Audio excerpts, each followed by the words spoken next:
ਵਾਹਿਗੁਰੂ।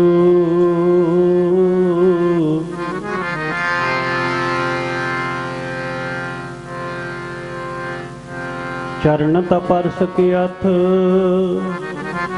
ਚਰਨ ਗੁਰ ਅਮਰ ਪਵਲ ਰੈ। ਹੱਥ ਤਪਰਸ ਕੀ ਅਥ, ਹੱਥ ਲੱਗੇ ਗੁਰ ਅਮਰ ਪੈ। ਜੀਹ ਤਾਂ ਪਰ ਸਕੇ ਹੱਥ, ਜੀਹ ਗੁਰ ਅਮਰ ਪਣੀਜੈ। ਨੈਣ ਤਾਂ ਪਰ ਸਕੇ ਹੱਥ, ਨੈਣ ਗੁਰ ਅਮਰ ਸੁਣੀਜੈ। ਸਰਵਣ ਤਾਂ ਪਰ ਸਕੇ ਹੱਥ, ਸਰਵਣ ਗੁਰ ਅਮਰ ਸੁਣੀਜੈ। ਸਕਿਆਥ ਸੋ ਹੀ ਅਜਿਤ ਹੀ ਬਸੈ। ਗੁਰ ਅਮਰਦਾਸ ਨਿਜ ਜਗਤ ਪਿਤ। ਸਕਿਆਥ ਸੋ ਸਿਰ ਜਾਲ ਪਪਣੈ।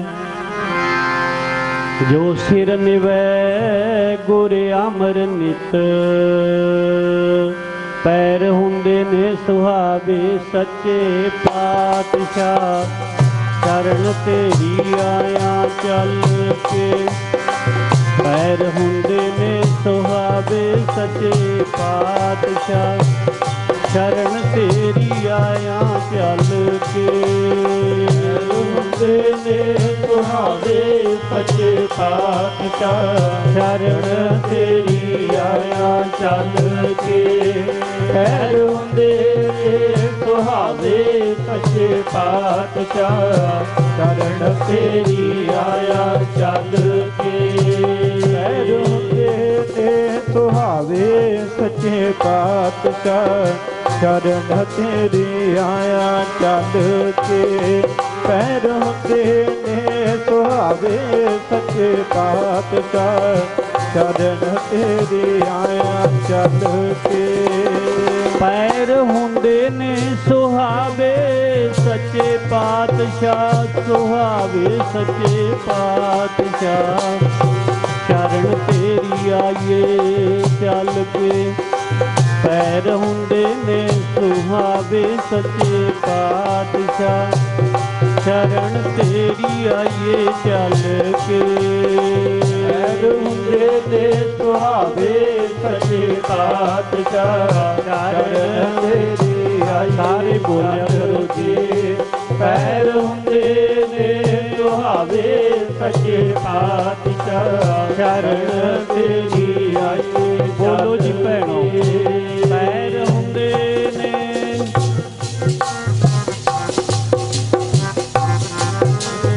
ਆਈਏ ਚੱਲ ਕੇ। ਪੈਰ ਹੁੰਦੇ ਨੇ ਸੁਹਾਵੇ ਸੱਚੇ ਪਾਤਸ਼ਾਹ। ਚਰਨ ਤੇਰੀ ਆਈਏ ਚੱਲ ਕੇ। ਬਾਬਾ ਬਾਬਾ ਚਰਨ ਤੇਰੀ ਆਈਏ ਚੱਲ ਕੇ। ਬਾਬਾ ਬਾਬਾ ਜੀ ਚਰਨ ਤੇਰੀ ਆਈਏ ਚੱਲ ਕੇ। ਬਾਬਾ ਬਾਬਾ ਚਰਨ ਤੇਰੀ ਆਈਏ ਚੱਲ ਕੇ। ਬਾਬਾ ਬਾਬਾ ਚਰਨ ਤੇਰੀ ਆਈਏ ਚੱਲ ਕੇ। ਬਾਬਾ ਬਾਬਾ ਚਰਨ ਤੇਰੀ ਆਈਏ ਚੱਲ ਕੇ। ਬਾਬਾ ਬਾਬਾ ਚਰਨ ਤੇਰੀ ਆਈਏ ਚੱਲ ਕੇ। ਪੈਰ ਹੁੰਦੇ ਨੇ ਸੁਹਾਵੇ ਸੱਚੇ ਪਾਤਸ਼ਾਹ। ਸੁਹਾਵੇ ਸੱਚੇ ਪਾਤਸ਼ਾਹ। ਚਰਨ ਤੇਰੀ ਆਈਏ ਚੱਲ ਕੇ। ਪੈਰ ਹੁੰਦੇ ਨੇ ਸੁਹਾਵੇ ਸੱਚੇ ਪਾਤਸ਼ਾਹ। ਚਰਨ ਤੇਰੀ ਆਈਏ ਚੱਲ ਕੇ। ਪੈਰ ਹੁੰਦੇ ਨੇ ਸੁਹਾਵੇ ਸੱਚੇ ਪਾਤਸ਼ਾਹ। ਚਰਨ ਤੇਰੀ ਆਈਏ ਚੱਲ ਕੇ। ਪੈਰ ਹੁੰਦੇ ਨੇ ਸੁਹਾਵੇ ਸੱਚੇ ਪਾਤਸ਼ਾਹ। ਚਰਨ ਤੇਰੀ ਆਈਏ ਬੋਲੋ ਜੀ ਭੈਣੋ। ਪੈਰ ਹੁੰਦੇ ਨੇ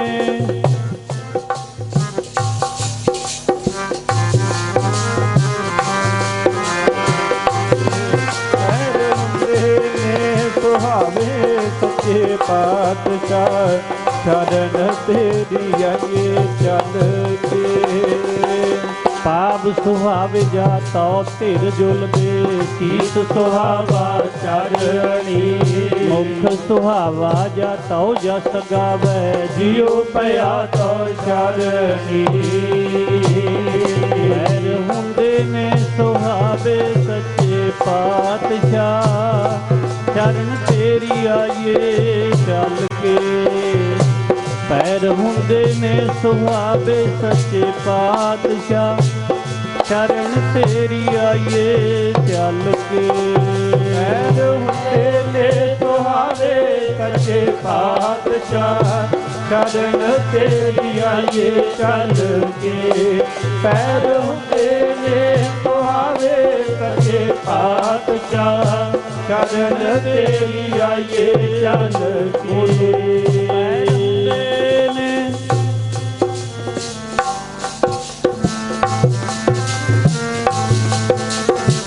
ਗੂੰਜਾਂ ਪਾਓ ਬਈ ਗੱਜ ਕੇ ਸੱਚੇ ਪਾਤਸ਼ਾਹ ਚਰਨ ਤੇਰੀ ਆਈਏ ਚੱਲ ਕੇ ਜੀ ਪੈਰ ਹੁੰਦੇ ਨੇ ਸੁਹਾਵੇ ਸੱਚੇ ਪਾਤਸ਼ਾਹ ਚਰਨ ਤੇਰੀ ਆਈਏ ਚੱਲ ਕੇ ਹੁੰਦੇ ਨੇ ਸੁਹਾਵੇ ਸੱਚੇ ਪਾਤਸ਼ਾਹ ਚਰਨ ਤੇਰੀ ਆਈਏ ਚੱਲ ਕੇ ਪੈਰ ਹੁੰਦੇ ਨੇ ਸੁਹਾਵੇ ਸੱਚੇ ਪਾਤਸ਼ਾਹ ਚਰਨ ਤੇਰੀ ਆਈਏ ਚੱਲ ਕੇ ਪੈਰ ਹੁੰਦੇ ਨੇ ਸੁਹਾਵੇ ਸੱਚੇ ਪਾਤਸ਼ਾਹ ਚਰਨ ਤੇਰੀ ਆਈਏ ਚੱਲ ਕੇ ਬੋਲੋ ਜੀ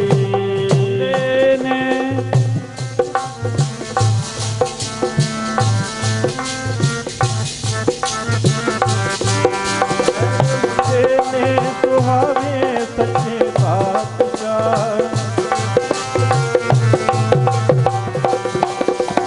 ਵਾਹਿਗੁਰੂ ਜੀ ਕਾ ਖਾਲਸਾ ਵਾਹਿਗੁਰੂ ਜੀ ਕੀ ਫਤਿਹ। ਜਾਲਪ ਭੱਟ ਜੀ ਕਹਿੰਦੇ ਨੇ ਗੁਰੂ ਅਮਰਦਾਸ ਜੀ ਦੀ ਸੋਭਾ, ਗੁਰੂ ਅਮਰਦਾਸ ਜੀ ਦੀ ਵਡਿਆਈ, ਗੁਰੂ ਅਮਰਦਾਸ ਸਾਹਿਬ ਜੀ ਦੀ ਸਿਫਤ ਕਰਦੇ ਆਂ ਕਿਉਂਕਿ ਉਹਨਾਂ ਦਾ ਕੱਲ ਅਵਤਾਰ ਪੁਰਬ ਸੀ ਗੁਰੂ ਅਮਰਦਾਸ ਜੀਆਂ ਦਾ।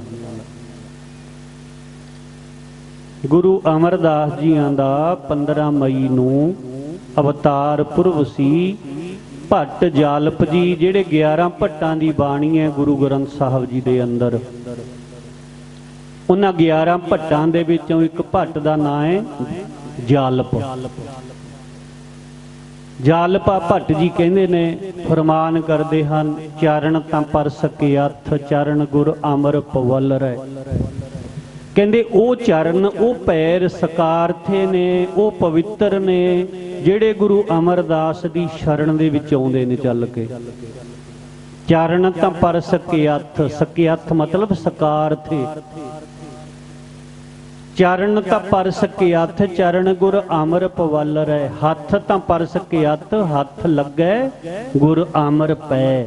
ਅਮਰ ਪੈ ਗੁਰੂ ਅਮਰਦਾਸ ਜੀ ਦੇ ਪੈਰਾਂ ਨੂੰ, ਚਰਨਾਂ ਨੂੰ ਜਿਹੜੇ ਹੱਥ ਲੱਗਦੇ ਨੇ, ਜਾਲਪ ਭੱਟ ਜੀ ਕਹਿੰਦੇ ਉਹ ਸਕਾਰਥੇ ਨੇ ਹੱਥ, ਉਹ ਪਵਿੱਤਰ ਹੋ ਜਾਂਦੇ ਨੇ ਹੱਥ। ਫਿਰ ਉਸ ਤੋਂ ਅੱਗੇ ਕਹਿੰਦੇ ਹਨ, ਰਸਨਾ ਦਾ ਜ਼ਿਕਰ ਕਰਦੇ ਨੇ। ਕਹਿੰਦੇ ਜਿਹੜੀ ਰਸਨਾ, ਜੀਹ ਤਾਂ ਪਰ ਸਕੇ ਹੱਥ, ਜੀਹ ਮਤਲਬ ਜੀਵ, ਜੀਹ ਤਾਂ ਪਰ ਸਕੇ ਹੱਥ ਜੀਹ ਗੁਰ ਅੰਬਰ ਭਣੀਜੈ। ਜਿਹੜੀ ਜੀਵ, ਜਿਹੜੀ ਰਸਨਾ ਗੁਰੂ ਅਮਰਦਾਸ ਜੀ ਦੀ ਵਡਿਆਈ ਕਰਦੀ ਹੈ, ਸੋਭਾ ਕਰਦੀ ਹੈ, ਮਹਿਮਾ ਕਰਦੀ ਹੈ, ਤੇ ਉਹ ਜੀਵ, ਉਹ ਰਸਨਾ ਸਕਾਰਥੀ ਹੈ, ਪਵਿੱਤਰ ਹੈ। ਜੀਹ ਤਾਂ ਪਰ ਸਕੇ ਹੱਥ ਜੀ ਗੁਰ ਅਮਰ ਭਣੀਜੈ। ਗੁਰੂ ਅਮਰਦਾਸ ਜੀ ਦੀ ਸੋਭਾ, ਗੁਰੂ ਅਮਰਦਾਸ ਜੀ ਦੀ ਵਡਿਆਈ ਜਿਹੜੀ ਜੀਵ ਕਰਦੀ ਹੈ। ਨੈਣ ਤਾਂ ਪਰ ਸਕੇ ਹੱਥ ਨੈਣ ਗੁਰ ਅਮਰ ਪਖੀਜੈ। ਜਿਹੜੇ ਨੈਣ, ਜਿਹੜੇ ਨੇਤਰ, ਜਿਹੜੀਆਂ ਅੱਖਾਂ ਗੁਰੂ ਅਮਰਦਾਸ ਜੀ ਦਾ ਦੀਦਾਰ ਕਰਦੀਆਂ ਹਨ, ਦਰਸ਼ਨ ਕਰਦੇ ਹਨ, ਜਿਹੜੇ ਨੈਣ ਨੇਤਰ, ਉਹ ਨੇਤਰ, ਉਹ ਅੱਖਾਂ ਸਕਾਰਥੀਆਂ ਹਨ, ਉਹ ਅੱਖਾਂ ਪਵਿੱਤਰ ਹਨ, ਉਹ ਅੱਖਾਂ ਵੀ ਸਫਲ ਹਨ। ਸਰਵਣ ਤਾਂ ਪਰ ਸਕਿਆਥ ਸਰਵਣ ਗੁਰ ਅਮਰ ਸੁਣੀਜੈ। ਜਿਹੜੇ ਕੰਨ ਸਰਵਣ ਕਹਿੰਦੇ ਹਨ ਕੰਨਾਂ ਨੂੰ। ਆਨੰਦ ਸਾਹਿਬ ਦੇ ਵਿੱਚ ਗੁਰੂ ਅਮਰਦਾਸ ਜੀ ਦੇ ਵਚਨ ਹਰ ਰੋਜ਼ ਆਪਾਂ ਨਿਤਨੇਮ ਕਰਦੇ ਹਾਂ। ਇਹ ਸਰਵਣੋ ਮੇਰਿਓ ਸੱਚੈ ਸੁਣਨੈ ਨੋ ਪਠਾਏ, ਸੱਚੈ ਸੁਣਨੈ ਨੋ ਪਠਾਏ, ਸਰੀਰ ਲਾਏ ਸੁਣਹੁ ਸੱਚੀ ਬਾਣੀ। ਜਿਤ ਸੁਣੀ ਮਨ ਤਨ ਹਰਿਆ ਹੋਆ, ਰਸਨਾ ਰਸ ਸਮਾਣੀ। ਕਹਿੰਦੇ ਨੇ ਉਹ ਕੰਨ, ਉਹ ਸਰਵਣ, ਸਰਵਣ ਤਾਂ ਪਰ ਸਕਿਆਥ ਸਰਵਣ ਗੁਰ ਅਮਰ ਸੁਣੀਜੈ। ਜਿਹੜੇ ਸਰਵਣ, ਜਿਹੜੇ ਕੰਨ ਗੁਰੂ ਅਮਰਦਾਸ ਦੀ ਮਹਿਮਾ, ਗੁਰੂ ਅਮਰਦਾਸ ਜੀ ਦੀ ਵਡਿਆਈ, ਗੁਰੂ ਅਮਰਦਾਸ ਜੀ ਦੀ ਸਿਫਤ ਸੁਣਦੇ ਨੇ। ਜਾਲਪ ਭੱਟ ਜੀ ਫਰਮਾਉਂਦੇ ਹਨ, ਕਹਿੰਦੇ ਉਹ ਕੰਨ ਵੀ ਪਵਿੱਤਰ ਹਨ। ਸਕਿਆਥ ਸੋ ਹੀਓ ਜਿਤ ਹੀ ਬਸੈ, ਗੁਰ ਅਮਰਦਾਸ ਨਿਜ ਜਗਤ ਪਿਤ। ਜਗਤ ਪਿਤ, ਜਗਤ ਦੇ ਪਿਤਾ ਗੁਰੂ ਅਮਰਦਾਸ ਜੀ, ਜੀ ਦੇ ਹਿਰਦੇ ਵਿੱਚ ਵਸਦੇ ਨੇ। ਸਕਿਆਥ ਸੋ ਹੀ ਜਿਤ ਹੀ ਬਸੈ। ਉਹ ਕਹਿੰਦੇ ਹਿਰਦਾ ਵੀ ਸਕਾਰਥਾ ਹੈ, ਉਹ ਹਿਰਦਾ ਵੀ ਪਵਿੱਤਰ ਹੈ ਜਿਸ ਹਿਰਦੇ ਦੇ ਵਿੱਚ ਗੁਰੂ ਅਮਰਦਾਸ ਜੀ ਦੀ ਬਾਣੀ ਵਸ ਜਾਂਦੀ ਹੈ। ਸਕਿਆਥ ਸੋ ਹੀਓ ਜਿਤ ਹੀ ਵਸੈ, ਗੁਰ ਅਮਰਦਾਸ ਨਿਜ ਜਗਤ ਪਿਤ। ਸਕਿਆਥ ਸੋ ਸਿਰ ਜਾਲਪ ਭਣੈ, ਜੋ ਸਿਰ ਨਿਵੈ ਗੁਰ ਅਮਰ ਨਿਤ। ਕਹਿੰਦੇ ਉਹ ਜਿਹੜਾ ਸਿਰ ਹੈ, ਸੀਸ, ਉਹ ਵੀ ਪਵਿੱਤਰ ਹੈ ਜਿਹੜਾ ਗੁਰੂ ਅਮਰਦਾਸ ਜੀ ਦੇ ਅੱਗੇ ਝੁਕਦਾ ਹੈ। ਸਕਿਆਥ ਸੋ ਸਿਰ ਜਾਲਪ ਭਣੈ। ਜਾਲਪ ਭੱਟ ਜੀ ਕਹਿੰਦੇ ਨੇ, ਫਰਮਾਉਂਦੇ ਨੇ, ਜੋ ਸਿਰ ਨਿਵੈ ਗੁਰ ਅਮਰ ਨਿਤ। ਨਿਤ ਕਿਉਂ ਕਹਿੰਦੇ ਨੇ? ਕਿਉਂਕਿ ਗੁਰੂ ਅਮਰਦਾਸ ਜੀ ਦੀ ਉਹ ਪਾਵਨ ਬਾਣੀ ਜਿਹੜੀ ਹਰ ਰੋਜ਼ ਸੁਣਦੇ ਆ। ਆਨੰਦ ਸਾਹਿਬ ਗੁਰੂ ਅਮਰਦਾਸ ਜੀ ਦੀ ਬਾਣੀ ਹੈ ਨਾ, ਆਨੰਦ ਸਾਹਿਬ। ਪੰਜ ਬਾਣੀਆਂ ਸਵੇਰੇ ਨਿਤਨੇਮ ਆਪਾਂ ਕਰਦੇ ਹਾਂ, ਉਹਨਾਂ ਦੇ ਵਿੱਚ ਵੀ 5ਵੇਂ ਨੰਬਰ ਤੇ ਆਨੰਦ ਸਾਹਿਬ ਹੈ। ਤੇ ਸ਼ਾਮੀ ਰਹਿ ਰਾਸ ਸਾਹਿਬ ਕਰਦੇ ਹਾਂ, ਉਹਦੇ ਵਿੱਚ ਵੀ 6 ਪੌੜੀਆਂ ਆਨੰਦ ਸਾਹਿਬ ਦੀਆਂ। ਹਰ ਖੁਸ਼ੀ ਗਮੀ ਦਾ ਪ੍ਰੋਗਰਾਮ ਆਨੰਦ ਸਾਹਿਬ ਦੇ ਨਾਲ ਸੰਪੂਰਨ ਹੁੰਦਾ ਹੈ। ਜਦੋਂ ਅਸੀਂ ਆਨੰਦ ਸਾਹਿਬ ਗੁਰੂ ਅਮਰਦਾਸ ਜੀ ਦੀ ਬਾਣੀ ਐ ਅੱਖਾਂ ਨਾਲ ਪੜ੍ਹਦੇ ਆ, ਦਰਸ਼ਨ ਕਰਦੇ ਆ, ਸਮਝ ਲਓ ਗੁਰੂ ਅਮਰਦਾਸ ਜੀ ਦੇ ਦਰਸ਼ਨ ਕਰਦੇ ਆ। ਉਹ ਅੱਖਾਂ ਪਵਿੱਤਰ ਨੇ। ਜਿਹੜੇ ਕੰਨਾਂ ਨਾਲ ਗੁਰੂ ਦੀ ਬਾਣੀ ਸੁਣੀ ਦੀ ਹੈ, ਉਹ ਕੰਨ ਪਵਿੱਤਰ ਨੇ। ਜਿਹੜੀ ਰਸਨਾ ਦੇ ਨਾਲ ਉਹ ਬਾਣੀ ਗਾਈਂਦੀ ਹੈ, ਉਹ ਰਸਨਾ ਸਕਾਰਥੀ ਹੈ। ਜਿਹੜੇ ਪੈਰਾਂ ਦੇ ਨਾਲ ਚੱਲ ਕੇ ਗੁਰੂ ਦੀ ਸ਼ਰਨ ਆਇਂਦਾ ਤੇ ਉਹ ਪੈਰ ਸਕਾਰਥੇ ਨੇ। ਜਿਹੜੇ ਹੱਥਾਂ ਦੇ ਨਾਲ ਸੇਵਾ ਕਰੀਂਦੀ ਹੈ, ਗੁਰੂ ਗ੍ਰੰਥ ਸਾਹਿਬ ਦੀ ਸੇਵਾ, ਸੰਗਤ ਦੀ ਸੇਵਾ, ਕਿਉਂਕਿ ਸੇਵਾ ਕਰਕੇ ਹੀ ਉਹਨਾਂ ਨੇ ਇੰਨੀਆਂ ਬਖਸ਼ਿਸ਼ਾਂ ਲਈਆਂ ਸੀ। ਗੁਰੂ ਅਮਰਦਾਸ ਜੀਆਂ ਨੇ ਸੇਵਾ ਕਰਕੇ ਗੁਰੂ ਅੰਗਦ ਸਾਹਿਬ ਜੀ ਦੀ ਸ਼ਰਨ ਦੇ ਵਿੱਚ ਆਏ ਸਨ। ਗੁਰੂ ਅੰਗਦ ਸਾਹਿਬ ਜੀ ਖੰਡੂਰ ਸਾਹਿਬ ਰਹਿੰਦੇ ਸਨ, ਉਹਨਾਂ ਦੀ ਸੇਵਾ ਦੇ ਵਿੱਚ ਹਾਜ਼ਰ ਹੋਏ ਗੁਰੂ ਬਾਬਾ ਅਮਰਦਾਸ। ਇੱਕ ਗੋਂਦਾ ਨਾਮ ਦਾ ਖੱਤਰੀ ਗੁਰੂ ਅੰਗਦ ਜੀਆਂ ਦੀ ਸ਼ਰਨ ਦੇ ਵਿੱਚ ਖੰਡੂਰ ਉੱਪੜਦਾ ਹੈ। ਕਹਿੰਦਾ ਸੱਚੇ ਪਾਤਸ਼ਾਹ, ਮੈਂ ਇੱਕ ਪਿੰਡ ਵਸਾਉਣਾ ਚਾਹੁੰਦਾ ਆਪਣੇ ਨਾਮ ਤੇ, ਬਿਆਸ ਦਰਿਆ ਦੇ ਕੰਢੇ। ਜਦੋਂ ਮੈਂ ਘਰ ਪਾਉਣਾ ਰਾਤ ਨੂੰ ਵਿਰੋਧੀ ਢਾਹ ਜਾਂਦੇ ਨੇ, ਪਤਾ ਨਹੀਂ ਕੌਣ ਢਾਹ ਜਾਂਦਾ ਹੈ ਤੇ ਉਹ ਬਸ ਨਹੀਂ ਰਿਹਾ। ਮੈਂ ਸੁਣਿਆ ਕਿ ਮਹਾਪੁਰਸ਼ਾਂ ਦੇ ਵਿੱਚ ਬਰਕਤਾਂ ਹੁੰਦੀਆਂ ਨੇ, ਤੁਸੀਂ ਕਿਰਪਾ ਕਰੋ, ਇਹ ਸਾਡਾ ਕਾਰਜ ਸਫਲਾ ਕਰੋ, ਪਿੰਡ ਵਸ ਜਾਏ। ਗੁਰੂ ਅੰਗਦ ਸਾਹਿਬ ਜੀ ਕਹਿੰਦੇ ਆਪਣੇ ਸੇਵਾਦਾਰ ਬਾਬੇ ਅਮਰਦਾਸ ਨੂੰ, ਕਹਿੰਦੇ ਅਮਰਦਾਸ ਜੀ ਤੁਸੀਂ ਜਾਓ ਗੋਂਦੇ ਦੇ ਨਾਲ, ਚੌਧਰੀ ਦੇ ਨਾਲ, ਸਾਡੀ ਛਟੀ ਲੈ ਜਾਓ। ਕਿਉਂਕਿ ਇੱਕ ਭਰਮ ਹੁੰਦਾ ਹੈ, ਵਹਿਮ ਹੁੰਦਾ ਹੈ ਵੀ ਭੂਤਾਂ ਨੇ, ਪ੍ਰੇਤਾਂ ਨੇ, ਉਹ ਸਾਡਾ ਕੰਮ ਨਹੀਂ ਹੋਣ ਦਿੰਦੀਆਂ। ਤੇ ਉਹ ਫਿਰ ਇਦਾਂ ਦੇ ਵਹਿਮ ਭਰਮ ਨਿਰੀਆਂ ਗੱਲਾਂ ਬਾਤੀ ਨਹੀਂ ਨਿਕਲਦੇ। ਮਹਾਰਾਜ ਕਹਿੰਦੇ ਆ ਛੱਟੀ ਫੇਰਦੀ ਜਾ ਕੇ ਸਭ ਭੱਜ ਜਾਣਗੇ ਜਿਨ੍ਹਾਂ ਤੋਂ ਇਹ ਡਰਦੇ ਨੇ।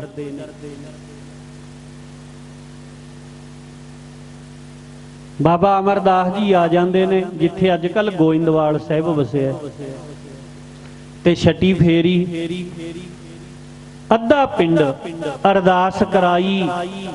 ਗੋਂਦੇ ਖੱਤਰੀ ਨੇ ਆਖਿਆ ਵੀ ਜਿਹੜਾ ਮੇਰਾ ਪਿੰਡ ਹੈ, ਜਿੰਨੀ ਜ਼ਮੀਨ ਹੈ ਅੱਧੀ ਮੈਂ ਗੁਰੂ ਜੀ ਦੇ ਨਾਮ ਆਪਣਾ ਨਗਰ ਵਸਾਉਣ ਗੁਰੂ ਜੀ, ਤੇ ਅੱਧੀ ਜ਼ਮੀਨ ਮੈਂ ਅਰਦਾਸ ਕਰਵਾਉਣਾ। ਅਰਦਾਸ ਕਰਵਾਈ ਜ਼ਮੀਨ ਅੱਧਾ ਪਿੰਡ। ਤੇ ਜਦੋਂ ਗੁਰੂ ਅੰਗਦ ਸਾਹਿਬ ਜੀ ਦਾ ਹੁਕਮ ਪਾ ਕੇ ਬਾਬਾ ਅਮਰਦਾਸ ਜੀ ਉੱਥੇ ਸੇਵਾ ਮਕਾਨ ਘਰ ਪਾਉਣੇ ਸ਼ੁਰੂ ਕੀਤੇ। ਸੰਗਤ ਦੀ ਆਵਾਜਾਵੀ ਸ਼ੁਰੂ ਹੋ ਗਈ, ਲੰਗਰ ਚਾਲੂ ਹੋ ਗਏ, ਚਹਿਲ ਪਹਿਲ ਸੰਗਤਾਂ ਦੀ ਬਿਆਸ ਦਰਿਆ ਦੇ ਕਿਨਾਰੇ ਸ਼ੁਰੂ ਹੋ ਗਈ, ਘਰ ਪੈਣੇ ਸ਼ੁਰੂ ਹੋ ਗਏ ਤੇ ਸਾਰਿਆਂ ਨੇ ਘਰ ਪਾ ਲਏ।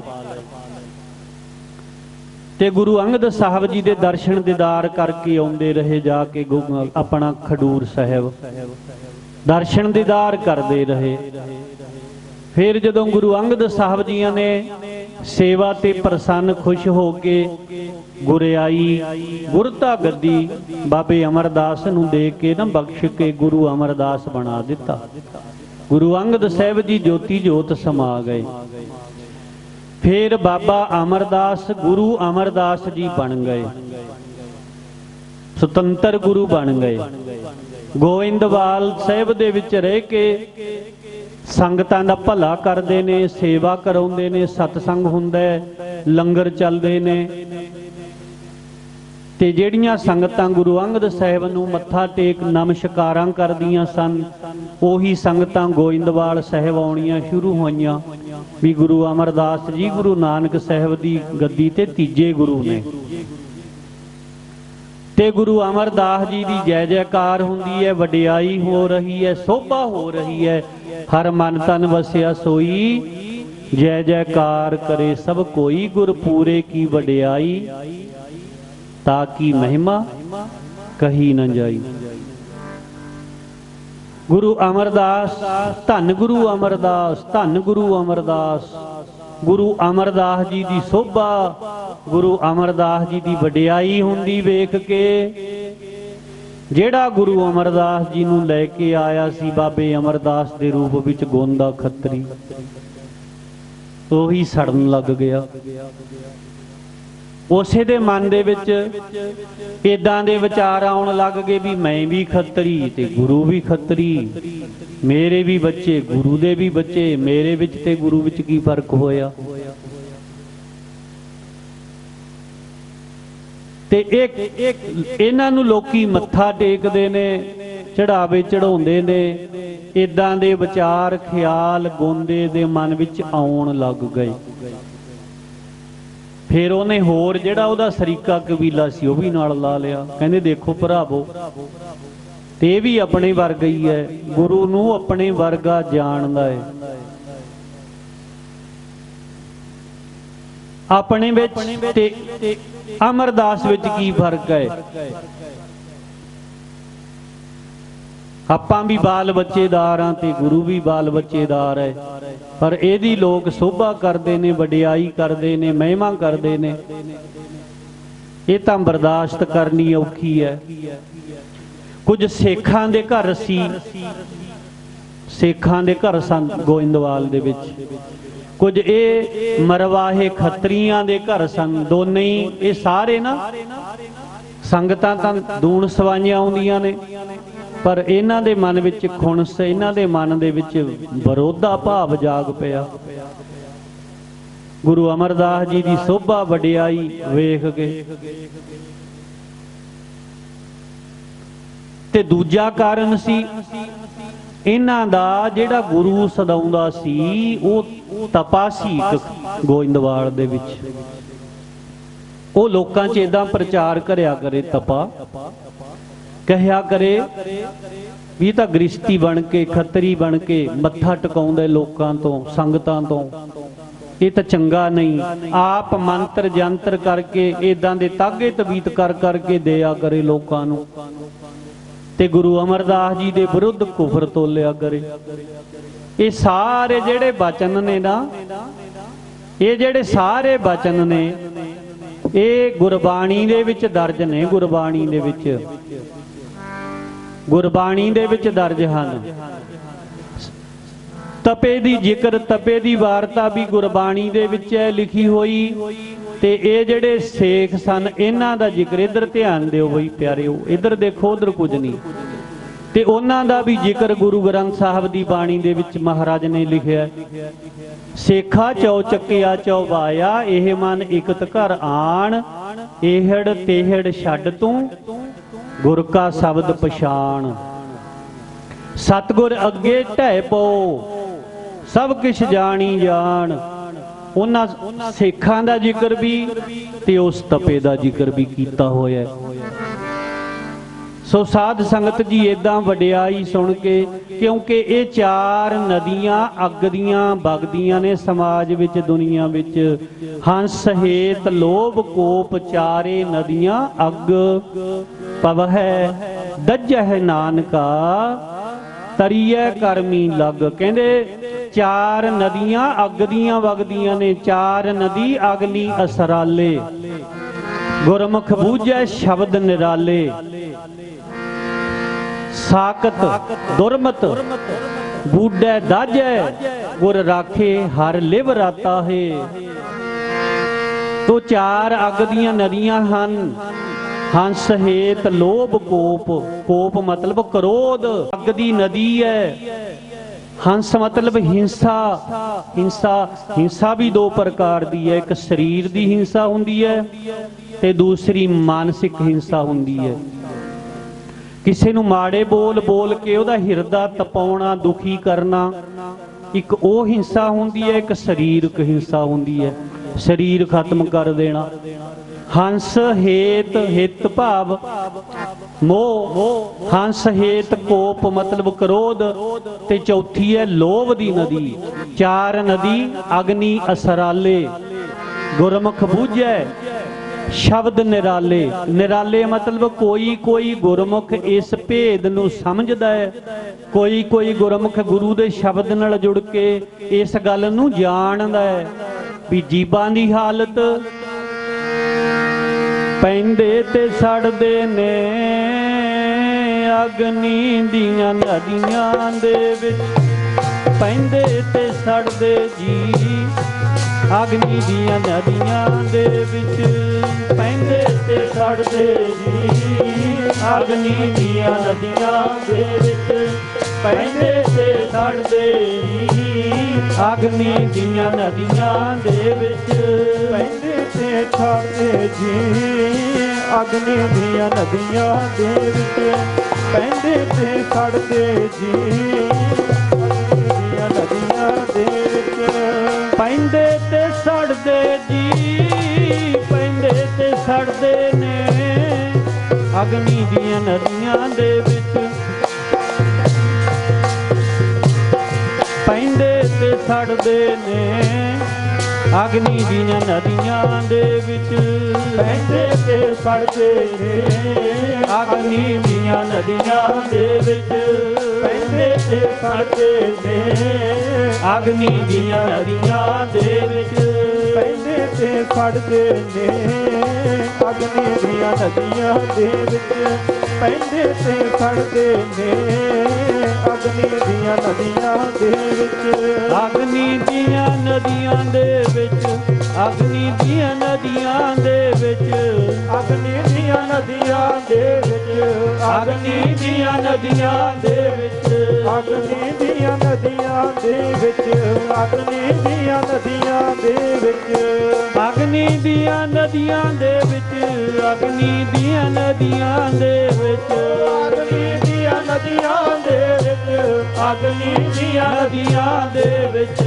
ਅਗਨੀ ਦੀਆਂ ਨਦੀਆਂ ਦੇ ਵਿੱਚ। ਅਗਨੀ ਦੀਆਂ ਨਦੀਆਂ ਦੇ ਵਿੱਚ। ਪੈਂਦੇ ਤੇ ਸੜਦੇ ਨੇ ਅਗਨੀ ਦੀਆਂ ਨਦੀਆਂ ਦੇ ਵਿੱਚ। ਪੈਂਦੇ ਤੇ ਸੜਦੇ ਨੇ ਅਗਨੀ ਦੀਆਂ ਨਦੀਆਂ ਦੇ ਵਿੱਚ। ਪੈਂਦੇ ਤੇ ਸੜਦੇ ਨੇ ਅਗਨੀ ਦੀਆਂ ਨਦੀਆਂ ਦੇ ਵਿੱਚ। ਪੈਂਦੇ ਤੇ ਸੜਦੇ ਨੇ ਅਗਨੀ ਦੀਆਂ ਨਦੀਆਂ ਦੇ ਵਿੱਚ ਪੈਂਦੇ ਤੇ ਸੜਦੇ ਨੇ ਅਗਨੀ ਦੀਆਂ ਨਦੀਆਂ ਦੇ ਵਿੱਚ ਪੈਂਦੇ ਤੇ ਸੜਦੇ ਨੇ ਅਗਨੀ ਦੀਆਂ ਨਦੀਆਂ ਦੇ ਵਿੱਚ ਪਵ ਹੈ ਦੱਜੈ ਪਵੈ ਜਦੋਂ ਡਿੱਗ ਪੈਂਦੇ ਨੇ ਉਸ ਅੱਗ ਦੀ ਨਦੀ ਵਿੱਚ ਦੱਜੈ ਮਤਲਬ ਸਾੜਦੀ ਹੈ ਫਿਰ ਉਹ ਅੱਗ ਪਵ ਹੈ ਦੱਜੈ ਨਾਨਕਾ ਤਰੀਐ ਕਰਮੀ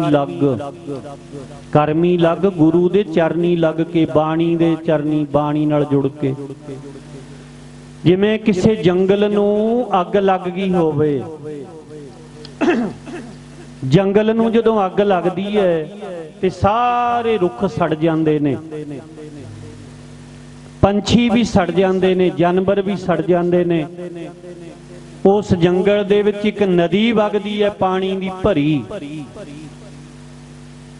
ਜਿਹੜੇ ਪੰਛੀ ਜਿਹੜੇ ਜਾਨਵਰ ਉਸ ਨਦੀ ਦੇ ਵਿੱਚ ਜਾ ਵੜਦੇ ਨੇ ਉਹ ਅੱਗ ਦੇ ਵਿੱਚ ਸੜਨ ਤੋਂ ਬਚ ਜਾਂਦੇ ਨੇ ਬਾਕੀ ਜਿਹੜੇ ਉਸ ਨਦੀ ਦੇ ਅੰਦਰ ਨਹੀਂ ਉਤਰਦੇ ਤੇ ਫਿਰ ਉਹ ਸੜ ਜਾਂਦੇ ਨੇ ਇਹ ਸੰਸਾਰ ਇੱਕ ਜੰਗਲ ਹੈ ਇਹ ਸੰਸਾਰ ਰੂਪੀ ਜੰਗਲ ਦੇ ਵਿੱਚ ਵੈਰ ਵਿਰੋਧ ਕਾਮ ਕ੍ਰੋਧ ਮੋਹ ਦੀ ਅੱਗ ਲੱਗੀ ਹੋਈ ਹੈ ਆ ਗੁਰਬਾਣੀ ਇੱਕ ਠੰਡੀ ਨਦੀ ਵਗ ਰਹੀ ਹੈ ਜਿਹੜੇ ਗੁਰਬਾਣੀ ਦੇ ਵਿੱਚ ਚੁੱਭਾ ਲਾਣ ਸਿੱਖ ਗਏ ਗੁਰਬਾਣੀ ਦੇ ਗਿਆਨ ਵਿੱਚ ਇਸ਼ਨਾਨ ਕਰਨਾ ਸਿੱਖ ਗਏ ਜਿਹੜੇ ਗੁਰਬਾਣੀ ਦੇ ਨਾਲ ਜੁੜ ਗਏ ਤੇ ਉਹ ਸ਼ਾਂਤ ਚਿੱਤ ਰਹਿੰਦੇ ਨੇ ਉਹ ਠੰਡੇ ਠਾਰ ਰਹਿੰਦੇ ਨੇ ਉਹ ਇਸ ਅੱਗ ਦੇ ਵਿੱਚ ਸੜਨ ਤੋਂ ਆਪਣੇ ਆਪ ਨੂੰ ਬਚਾ ਲੈਂਦੇ ਨੇ ਬਾਕੀ ਸੰਸਾਰ ਦੇ ਜੀਵ ਜਿਹੜੇ ਹਨ ਪਵ ਹੈ ਦੱਜੈ ਨਾਨਕਾ ਪੈਂਦੇ ਨੇ ਤੇ ਮੱਚਦੇ ਰਹਿੰਦੇ ਹਨ ਇਸ ਕਰਕੇ ਉਹ ਜਿਹੜੇ ਗੋਂਦਾ ਖੱਤਰੀ ਤੇ ਕੁਝ ਸੇਖਾਂ ਦੇ ਘਰ ਜਿਹੜੇ ਉਸ ਤਪੇ ਦੇ ਪਿੱਛੇ ਲੱਗੇ ਸਨ ਉਹਦੀਆਂ ਗੱਲਾਂ ਬਾਤਾਂ ਸੁਣਦੇ ਸਨ ਤੇ ਸਾਧ ਸੰਗਤ ਜੀ ਉਹ ਧੰਨ ਗੁਰੂ ਅਮਰਦਾਸ ਜੀ ਮਹਾਰਾਜ ਦੀ ਵਡਿਆਈ ਤੋਂ ਸੋਭਾ ਤੋਂ ਵੈਸੇ ਤਾਂ ਕੁਦਰਤ ਦਾ ਨਿਯਮ ਹੈ ਉਹਨੇ ਬੈਲੈਂਸ ਬਣਾ ਕੇ ਰੱਖਣੇ ਜੇ 10-20 ਬੰਦੇ ਕਿਸੇ ਨੂੰ ਚੰਗਾ ਕਹਿੰਦੇ ਨੇ ਤਾਂ 5-7 ਮਾੜਾ ਕਹਿਣ ਵਾਲੇ ਵੀ ਹੁੰਦੇ ਨੇ ਜਿੰਨੀ ਕੁ ਵੱਡੀ ਪੱਧਰ ਤੇ ਕਿਸੇ ਦੀ ਸੋਭਾ ਹੁੰਦੀ ਹੈ ਓਨੀ ਵੱਡੀ ਪੱਧਰ ਤੇ ਨਿੰਦਾ ਹੁੰਦੀ ਹੈ ਜਿੰਨੀ ਕੁ ਵਡਿਆਈ ਹੁੰਦੀ ਹੈ ਉਨੀ ਕੁ ਨਿੰਦਾ ਹੁੰਦੀ ਹੈ ਇਹ ਕੁਦਰਤ ਨੇ ਇਦਾਂ ਬੈਲੈਂਸ ਬਣਾਇਆ ਹੋਇਆ ਸਾਰੀ ਦੁਨੀਆ ਕਿਸੇ ਦੀ ਵਡਿਆਈ ਨਹੀਂ ਕਰਦੀ ਤੇ ਸਾਰੀ ਦੁਨੀਆ ਕਿਸੇ ਦੀ ਨਿੰਦਾ ਨਹੀਂ ਕਰਦੀ ਸਾਰੇ ਕਿਸੇ ਨੂੰ ਮਾੜਾ ਨਹੀਂ ਆਖਦੇ ਤੇ ਸਾਰੇ ਕਿਸੇ ਨੂੰ ਚੰਗਾ ਨਹੀਂ ਆਖਦੇ ਹੁਣ ਜਿੱਥੇ ਗੁਰੂ ਅਮਰਦਾਸ ਜੀ ਦੀ ਵਡਿਆਈ ਹੋ ਰਹੀ ਹੈ ਸੋਭਾ ਹੋ ਰਹੀ ਹੈ ਤੇ ਇਹਨਾਂ ਨੂੰ ਇਹ ਵਡਿਆਈ ਚੰਗੀ ਨਹੀਂ ਲੱਗਦੀ ਜੋ ਹਰ ਜਨ ਕੀ ਉਸਤਤ ਹੈ ਸਾ ਹਰ ਕੀ ਵਡਿਆਈ ਹਰ ਆਪਣੀ ਵਡਿਆਈ ਭਾਮਦੀ ਜਨ ਕਾ ਜੈਕਾਰ ਕਰਾਈ ਉਹ ਆਪਣੇ ਜਨਾਂ ਦੀ ਜੈ ਜੈਕਾਰ ਕਰਾਉਂਦਾ ਤੇ ਜਿਹੜੇ ਉਹ ਵਡਿਆਈ ਸੁਣ ਨਹੀਂ ਸਕਦੇ ਹੁੰਦੇ ਉਹਨਾਂ ਨੂੰ ਫਿਰ ਔਖ ਮਹਿਸੂਸ ਹੋ ਜਾਂਦੀ ਹੈ ਤੇ ਸਾਧ ਸੰਗਤ ਜੀ ਇਦਾਂ ਕਸਮ ਕਸ ਚੱਲਦੀ ਹੈ ਤੇ ਇੱਕ ਸਾਂਝੀ ਖੂਹ ਤੀਜੀ ਤੋਂ ਸੰਗਤ ਨੂੰ ਪਾਣੀ ਲੰਗਰ ਵਿੱਚ ਛਕਾਉਣ ਵਾਸਤੇ ਵਰਤਾਉਣ ਵਾਸਤੇ ਸਾਰੇ ਪਿੰਡ ਦੇ ਲੋਕ ਵੀ ਪਾਣੀ ਭਰਦੇ ਸਨ ਤੇ ਗੁਰਦੁਆਰਾ ਸਾਹਿਬ ਦੇ ਵਿੱਚ ਵੀ ਜਿੱਥੇ ਲੰਗਰ ਦਿਨ ਰਾਤ ਚੱਲਦਾ ਸੀ ਖੂਹ ਤੋਂ ਪਾਣੀ ਲੈ ਕੇ ਆਉਣਾ ਗੱਲ ਵੱਧਦਿਆਂ ਉਹ ਖੱਤਰੀਆਂ ਦੇ ਮਰਵਾਹਿਆਂ ਦੇ ਸੇਖਾਂ ਦੇ ਮੁੰਡਿਆਂ ਨੇ ਇੱਥੇ ਤੱਕ ਹੱਥ ਚੁੱਕ ਲਈ ਜਦੋਂ ਘੜੇ ਲੈ ਕੇ ਸਿੱਖਾਂ ਨੇ ਪਾਣੀ ਭਰਨ ਜਾਣਾ ਨਾ ਖੂਹ ਤੇ ਪਾਣੀ ਭਰਨ ਜਾਣਾ ਤੇ ਖੱਤਰੀਆਂ ਤੇ ਸੇਖਾਂ ਦੇ ਮੁੰਡਿਆਂ ਨੇ ਗੁਲੇਲਾ ਮਾਰ ਕੇ ਘੜੇ ਭੰਨ ਦੇਣੇ ਆ ਕੇ ਸਿੱਖਾਂ ਨੇ ਸ਼ਿਕਾਇਤ ਕਰਨੀ ਮਹਾਰਾਜ ਸੱਚੇ ਪਾਤਸ਼ਾਹ ਨੂੰ ਮਹਾਰਾਜ ਗੁਰੂ ਅਮਰਦਾਸ ਜੀਆਂ ਨੂੰ ਮਹਾਰਾਜ ਐ ਹੁੰਦਾ ਹੈ ਇਹ ਸਿੱਖਾਂ ਖੱਤਰੀਆਂ ਦੇ ਮੁੰਡੇ ਏਦਾਂ ਕਰਦੇ ਨੇ ਗੁਰੂ ਅਮਰਦਾਸ ਮਹਾਰਾਜ ਕਹਿੰਦੇ ਭਾਈ ਆਪਾਂ ਨਹੀਂ ਬੋਲਣਾ ਕੁਝ ਕੋਈ ਗੱਲ ਨਹੀਂ ਘੜੇ ਭੰਨਦੇ ਨੇ ਆਪਾਂ ਮਸ਼ਕਾਂ ਬਣਾ ਦਿੰਨੇ ਆ ਮਸ਼ਕਾਂ ਚਮੜੇ ਦੀਆਂ ਹੁੰਦੀਆਂ ਜਿਨ੍ਹਾਂ ਦੇ ਵਿੱਚ ਪਾਣੀ ਲਿਆਈਦਾ ਸੀ ਤੇ ਗੁਰੂ ਅਮਰਦਾਸ ਮਹਾਰਾਜ ਨੇ ਮਸ਼ਕਾਂ ਬਣਾਤੀਆਂ, ਪਰ ਉਹਨਾਂ ਨੂੰ ਕੁਝ ਨਹੀਂ ਆਖਿਆ। ਜਦੋਂ ਮਸ਼ਕਾਂ ਤਿਆਰ ਹੋ ਗਈਆਂ, ਪਾਣੀ ਮਸ਼ਕਾਂ ਦੇ ਵਿੱਚ ਆਉਣ ਲੱਗ ਗਿਆ, ਫਿਰ ਉਹ ਚਾਂਬਲੇ ਹੋਏ ਮੁੰਡਿਆਂ ਨੇ ਫਿਰ ਤੀਰ ਕਮਾਨ ਬਣਾ ਲਏ। ਤੀਰ ਮਾਰ ਮਾਰ ਕੇ ਉਹ ਮਸ਼ਕਾਂ ਪਾੜ ਦਿੰਦੇ ਸੀ ਤੇ ਪਾਣੀ ਡੁੱਲ ਜਾਂਦਾ ਸੀ। ਫਿਰ ਆ ਕੇ ਸਿੱਖਾਂ ਨੇ ਬੇਨਤੀ ਕਰਨੀ, ਸੱਚੇ ਪਾਤਸ਼ਾਹ ਜੇ ਆਪਾਂ ਨੇ ਮਸ਼ਕਾਂ ਬਣਾ ਲੀਆਂ, ਇਹਨਾਂ ਮੁੰਡਿਆਂ ਨੇ ਵੀ ਹੁਣ ਤੀਰ ਕਮਾਨ ਬਣਾ ਲਏ ਨੇ। ਮਹਾਰਾਜ ਕਹਿੰਦੇ ਆਪਾਂ ਨੇ ਹੱਥ ਨਹੀਂ ਚੁੱਕਣਾ। ਜਦੋਂ ਮਸ਼ਕਾਂ ਵੀ ਏਦਾਂ ਭੰਨਣ ਲੱਗ ਗਏ, ਗੁਰੂ ਅਮਰਦਾਸ ਮਹਾਰਾਜ ਨੇ ਪਿੱਤਲ ਦੀਆਂ ਗਾਗਰਾਂ ਬਣਵਾ ਦਿੱਤੀਆਂ ਲੰਗਰ ਦੇ ਵਿੱਚ ਪਾਣੀ ਢੋਣ ਵਾਸਤੇ। ਫਿਰ ਗਾਗਰਾਂ ਦੇ ਵਿੱਚ ਪਾਣੀ ਆਉਣ ਲੱਗ ਗਿਆ। ਫਿਰ ਉਹਨਾਂ ਮੁੰਡਿਆਂ ਨੇ ਇੱਟਾਂ ਬੱਟੇ ਰੋੜੇ ਮਾਰਨੇ ਸ਼ੁਰੂ ਕੀਤੇ। ਗਾਗਰਾਂ ਚਿੱਬੀਆਂ ਕਰ ਦੇਣੀਆਂ, ਭੰਨ ਦੇਣੀਆਂ, ਇੱਟਾਂ ਬੱਟੇ ਰੋੜੇ ਮਾਰ ਮਾਰ ਕੇ। ਤੇ ਸਿੱਖਾਂ ਨੇ ਆ ਕੇ ਬੇਨਤੀ ਕਰਨੀ, ਪਾਤਸ਼ਾਹ ਕਿੰਨਾ ਕੁ ਚਿਰ ਏਦਾਂ ਵੇਖਾਂਗੇ। ਧੰਨ ਗੁਰੂ ਅਮਰਦਾਸ ਮਹਾਰਾਜ ਧੀਰਜ ਸ਼ਾਂਤੀ ਦੇ ਪੁੰਜ ਕਹਿੰਦੇ, ਭਾਈ ਆਪਾਂ ਨੇ ਹੱਥ ਨਹੀਂ ਚੁੱਕਣਾ। ਪਰਮੇਸ਼ਰ ਦੇ ਰੰਗ ਨੇ, ਵਾਹਿਗੁਰੂ ਦੇ ਪਰਮੇਸ਼ਰ ਦੇ ਰੰਗ ਹਨ। ਉਹਦੇ ਕੁਦਰਤ ਦੇ ਰੰਗਾਂ ਨੂੰ ਵੇਖੋ, ਆਪਾਂ ਨੇ ਹੱਥ ਨਹੀਂ ਚੁੱਕਣਾ। ਏਦਾਂ ਸਾਧ ਸੰਗਤ ਜੀ, ਧੰਨ ਗੁਰੂ ਅਮਰਦਾਸ ਸੱਚੇ ਪਾਤਸ਼ਾਹ, ਜਿਵੇਂ ਆਪਾਂ ਪੜ੍ਹਦੇ ਹੁੰਦੇ ਆ ਨਾ, ਧੀਰਜ ਧਾਮ ਬਣਾਏ ਇਹ ਹੈ ਤਨ, ਬੁੱਧ ਸੋ ਦੀਪਕ ਜਿਉਂ ਉਜਿਆਰੈ। ਕਹਿੰਦੇ ਨੇ, ਕਹਿੰਦੇ ਭਾਈ ਆਪਣੇ ਤਨ ਨੂੰ ਧੀਰਜ ਦਾ ਤਨ ਬਣਾ ਲੈ। ਕਹਿੰਦੇ ਇੰਨੀ ਧੀਰਜ ਰੱਖਿਆ ਕਰ, ਖਿਮਾ ਕਰਨੀ ਕਿਸੇ ਨੂੰ, ਧੀਰਜ ਰੱਖਣਾ, ਧੀਰਜ ਬਣਾ ਕੇ ਰੱਖਣਾ, ਮਾਫ ਕਰ ਦੇਣਾ ਕਿਸੇ ਨੂੰ।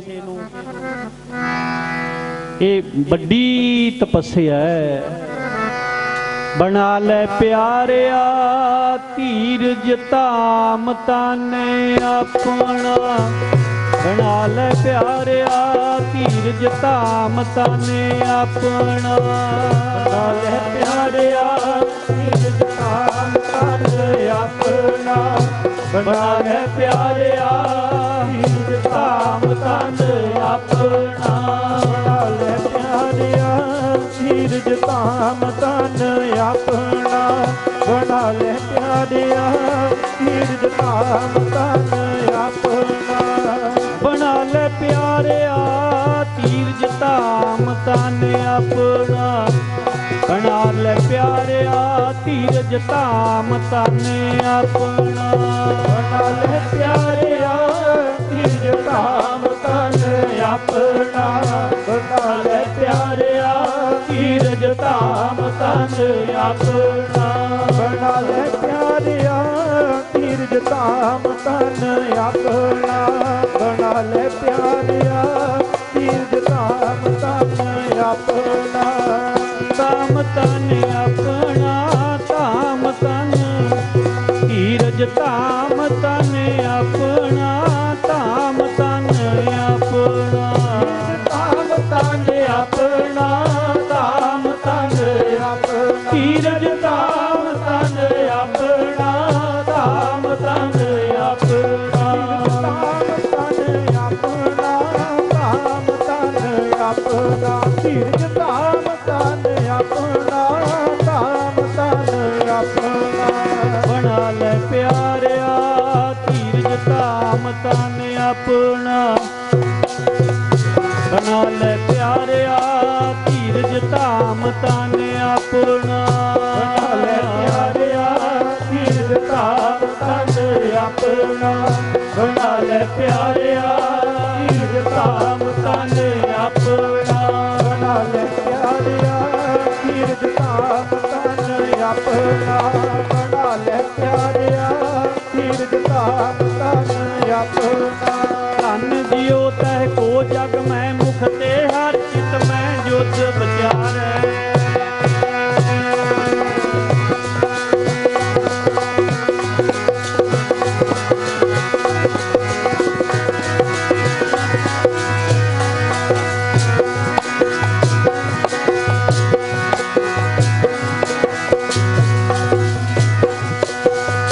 ਦੇਹ ਅਨਿਤ ਨ ਨਿਤਰ ਹੈ, ਜਸ ਨਾਭ ਚੜ੍ਹੈ ਭਵ ਸਾਗਰ ਤਾਰੈ।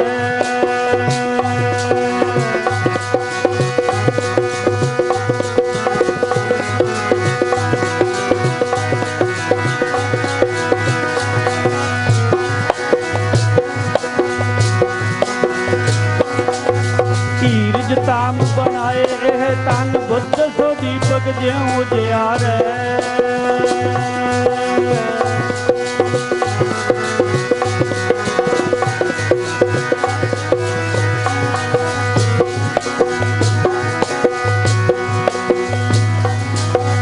ਗਿਆਨੈ ਕੀ ਬਡਨੀ ਮਨੋ ਹਾਥ ਲੈ, ਕਾਤਰਤਾ ਕੁਤਬਾਰ ਬੁਹਾਰੈ। ਧਨ ਜਿਉ ਤਹਿ ਕੋ ਜਗ ਮੈਂ ਮੁਖ ਤੇ ਹਰ, ਚਿਤ ਮੈਂ ਜੁਧ ਵਿਚਾਰੈ। ਦੇਹ ਅਨਿਤ ਨ ਨਿਤਰ ਹੈ, ਜਸ ਨਾਭ ਚੜ੍ਹੈ ਭਵ ਸਾਗਰ ਤਾਰੈ। ਧੀਰਜ ਧਾਮ ਬਣਾਏ ਇਹ ਤਨ ਬੁੱਧ ਸੋ ਦੀਪਕ ਜਿਉ ਉਜਿਆਰੈ। ਕਹਿੰਦੇ ਬੁੱਧੀ ਦੇ ਵਿੱਚ ਗਿਆਨ ਦਾ ਦੀਵਾ ਇਉਂ ਵਲੇ ਜਿਵੇਂ ਹਨੇਰੇ ਦੇ ਵਿੱਚ ਬਲਬ ਬਲਦਾ, ਅੱਗੇ ਦੀਵੇ ਬਲਦੇ ਸਨ। ਬੁੱਧ ਸੋ ਦੀਪਕ ਜਿਉ ਉਜਿਆਰੈ। ਗਿਆਨ ਕੀ ਵੱਢਣੀ ਮਨ ਹੈ ਹਾਥ ਲੈ, ਮਨ ਰੂਪੀ ਹੱਥ ਦੇ ਵਿੱਚ ਗਿਆਨ ਦੀ ਵੱਢਣੀ ਤੇਗ ਲੈ ਕੇ, ਦਾਤਰੀ ਲੈ ਕੇ। ਕਾਤਰਤਾ ਕੁਤਵਾਰ ਬੁਹਾਰੈ। ਕਹਿੰਦੇ ਵਕਾਰਾਂ ਨੂੰ, ਬੁਰਾਈਆਂ ਨੂੰ, ਵਹਿਮਾਂ ਨੂੰ, ਭਰਮਾਂ ਨੂੰ ਵੱਢ ਦੇਵੇ। ਧੀਰਜ ਧਾਮ ਬਣਾ ਲਵੇ ਆਪਣੇ ਤਨ ਨੂੰ। ਧੀਰਜ ਦੀ ਮੂਰਤ, ਧੀਰਜ ਦਾ ਸਰੂਪ। ਧੰਨ ਗੁਰੂ ਅਮਰਦਾਸ ਮਹਾਰਾਜ ਉਹ ਵਧੀਕੀਆਂ ਕਰਦੇ ਨੇ, ਪਰ ਗੁਰੂ ਪਾਤਸ਼ਾਹ ਧੀਰਜ ਦੀ ਮੂਰਤ ਬਣੇ ਨੇ। ਧੀਰਜ ਧਾਮ ਬਣਾਏ ਇਹ ਤਨ। ਮਹਾਰਾਜ ਕਹਿੰਦੇ ਨੇ ਆਪਾਂ ਨੇ ਧੀਰਜ ਨਹੀਂ ਛੱਡਣਾ, ਆਪਾਂ ਨੇ ਆਪਣਾ ਧੀਰਜ ਨਹੀਂ ਗਵਾਉਣਾ, ਸਹਿਣਸ਼ੀਲਤਾ ਨਹੀਂ ਗਵਾਉਣੀ, ਧੀਰਜ ਨਹੀਂ ਛੱਡਣਾ ਆਪਣਾ। ਧੀਰਜ ਬਣਾ ਕੇ ਰੱਖਣਾ ਹੈ, ਸਹਿਣਸ਼ੀਲਤਾ ਕਾਇਮ ਰੱਖਣੀ ਹੈ। ਜਿਵੇਂ ਕਰਦੇ ਨੇ ਕੋਈ ਗੱਲ ਨਹੀਂ, ਉਹ ਤਾਂ ਜੈਸੀ ਕਰਨੀ ਵੈਸੀ ਭਰਨੀ ਹੁੰਦੀ ਹੈ, ਪਰ ਆਪਾਂ ਨੇ ਵਧੀਕੀ ਨਹੀਂ ਕਰਨੀ, ਹੱਥ ਨਹੀਂ ਚੁੱਕਣਾ। ਸਭ ਤੋਂ ਵੱਡੀ ਤਪੱਸਿਆ ਕਿਸੇ ਦੇ ਬੋਲ ਕਬੋਲ ਝੱਲ ਲੈਣੇ, ਬੋਲ ਕਬੋਲ ਜਰਨੇ ਵੱਡੀ ਤਪੱਸਿਆ ਹੈ, ਵੱਡੀ ਤਪੱਸਿਆ। ਜਰਨ ਸ਼ਕਤੀ ਨਹੀਂ। ਮਾੜਾ ਜਿਹਾ ਕੋਈ ਕੁਝ ਕਹਿ ਦੇ ਤੇ ਆਪਾਂ ਤੋਂ ਕਿੱਥੇ ਗੱਲ ਝੱਲ ਹੁੰਦੀ ਹੈ, ਕਿੱਥੇ ਗੱਲ ਜਰ ਹੁੰਦੀ ਹੈ। ਪਰ ਇਹ ਸੇਵਾ ਕਰਕੇ, ਬੰਦਗੀ ਕਰਕੇ ਇਦਾਂ ਦੇ ਗੁਣ ਜ਼ਿੰਦਗੀ ਦੇ ਵਿੱਚੋਂ ਪ੍ਰਾਪਤ ਹੁੰਦੇ ਨੇ। ਸੇਵਾ ਸਿਮਰਨ ਦੇ ਵਿੱਚੋਂ, ਸਤ ਸੰਗਤ ਦੇ ਵਿੱਚੋਂ ਇਹ ਦਾਤਾਂ ਮਿਲਦੀਆਂ ਨੇ। ਮਹਾਰਾਜ ਕਹਿੰਦੇ ਧੀਰਜ ਸਹਿਣਸ਼ੀਲਤਾ ਨਹੀਂ ਛੱਡਣੀ। ਗਾਗਰਾਂ ਇੱਟਾਂ ਬੱਟਿਆਂ ਦੇ ਨਾਲ ਭੰਨਦੇ ਨੇ। ਫਿਰ ਸੰਨ ਬਿਕਰਮੀ 1616 ਦੇ ਵਿੱਚ ਗੁਰੂ ਅਮਰਦਾਸ ਮਹਾਰਾਜ ਕਹਿੰਦੇ ਆਪਾਂ ਆਪਣਾ ਖੂਹ ਲਾ ਲੈਨੇ ਆ, ਬੌਲੀ। ਜਦੋਂ ਹੁਣ ਆਪਾਂ ਜਾਂਦੇ ਆ ਨਾ ਗੋਇੰਦਵਾਲ ਸਾਹਿਬ, ਬੌਲੀ ਸਾਹਿਬ ਦੇ ਵਿੱਚ ਜਾਈਦਾ। ਸੰਮਤ ਬਿਕਰਮੀ 1616 ਦੇ ਵਿੱਚ ਅਰਦਾਸ ਕਰਕੇ ਬੌਲੀ ਦੀ ਖੁਦਾਈ ਕਰਨੀ ਸ਼ੁਰੂ ਕਰਤੀ ਗੁਰੂ ਅਮਰਦਾਸ ਜੀਆਂ ਨੇ। ਜਦੋਂ ਖੁਦਾਈ ਸ਼ੁਰੂ ਕੀਤੀ ਤੇ ਮਰਵਾਹੇ ਖੱਤਰੀਆਂ ਦੇ ਤੇ ਸੇਖਾਂ ਦੇ ਸਾਰੇ ਬੰਦੇ ਇਕੱਠੇ ਹੋ ਕੇ ਆ ਗਏ। ਕਹਿੰਦੇ ਅਸੀਂ ਨਹੀਂ ਲਾਉਣ ਦਿੰਦੇ, ਅਸੀਂ ਨਹੀਂ ਪੱਟਣ ਦਿੰਦੇ ਤੁਹਾਨੂੰ, ਤੁਸੀਂ ਤਾਂ ਆਪਣਾ ਹੱਕ ਬਣਾ ਲਾਓਗੇ, ਉਰੇ ਹੱਕ ਜਮਾ ਲਾਓਗੇ, ਆਪਣਾ ਸਮਝਣ ਲੱਗ ਜਾਓਗੇ, ਅਸੀਂ ਨਹੀਂ ਲਾਉਣ ਦੇ। ਪਰ ਉਹਨਾਂ ਨੇ ਬਹੁਤ ਕੁਝ ਕੀਤਾ, ਪਰ ਗੁਰਸਿੱਖਾਂ ਨੇ ਸੇਵਾ ਕਰਨੀ ਨਹੀਂ ਛੱਡੀ। ਬੌਲੀ ਲਾਉਣੀ ਸ਼ੁਰੂ। ਬੌਲੀ ਸਾਹਿਬ ਦੀ ਕਾਰ ਸੇਵਾ ਚੱਲ ਰਹੀ ਹੈ ਤੇ ਸਾਧ ਸੰਗਤ ਜੀ ਸਮਾਂ ਬੀਤਦਾ ਗਿਆ, ਕਿਉਂਕਿ ਜਿੱਦਾਂ ਦੇ ਮਨੁੱਖ ਬੀਜ ਬੀਜਦਾ ਹੈ, ਉਹ ਬੀਜ ਸਮਾਂ ਪਾ ਕੇ ਫਿਰ ਫਲ ਦਿੰਦੇ ਨੇ। ਜੈਸਾ ਬੀਜੈ ਸੋ ਲੁਣੈ। ਲੁਣੇ ਦਾ ਮਤਲਬ ਹੁੰਦਾ ਵੱਢਣਾ। ਜੈਸਾ ਬੀਜੈ ਸੋ ਲੁਣੈ, ਕਰਮਾ ਸੰਧੜਾ ਖੇਤ। ਆਸਾ ਕੀ ਵਾਰ ਦੇ ਵਿੱਚ ਆਪਾਂ ਹਰ ਰੋਜ਼ ਸੁਣਦੇ ਆਂ, ਬੀਜੈ ਬਿਖ ਮੰਗੈ ਅੰਮ੍ਰਿਤ, ਵੇਖੋ ਇਹੋ ਨਿਆਉ। ਕਹਿੰਦੇ ਬੀਜ ਪਾ ਰਿਹਾ ਜ਼ਹਿਰ ਦਾ, ਰੁੱਖ ਜ਼ਹਿਰ ਦਾ ਲਾ ਰਿਹਾ ਹੈ, ਤੇ ਆਸ ਰੱਖਦਾ ਹੈ ਵੀ ਅੰਮ੍ਰਿਤ ਫਲ ਲੱਗੇਗਾ।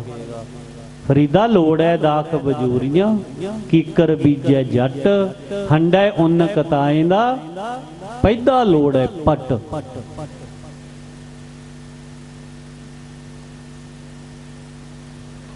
ਹੰਡੈ ਉੱਨ ਕਤਾਏ ਦਾ, ਕਹਿੰਦੇ ਉੱਨ ਦਿੱਤੀ ਹੈ ਕੱਤਣ ਦੇ ਵਾਸਤੇ, ਆਸ ਰੱਖਦਾ ਵੀ ਕੱਪੜਾ ਰੇਸ਼ਮ ਦਾ ਮਿਲੇਗਾ।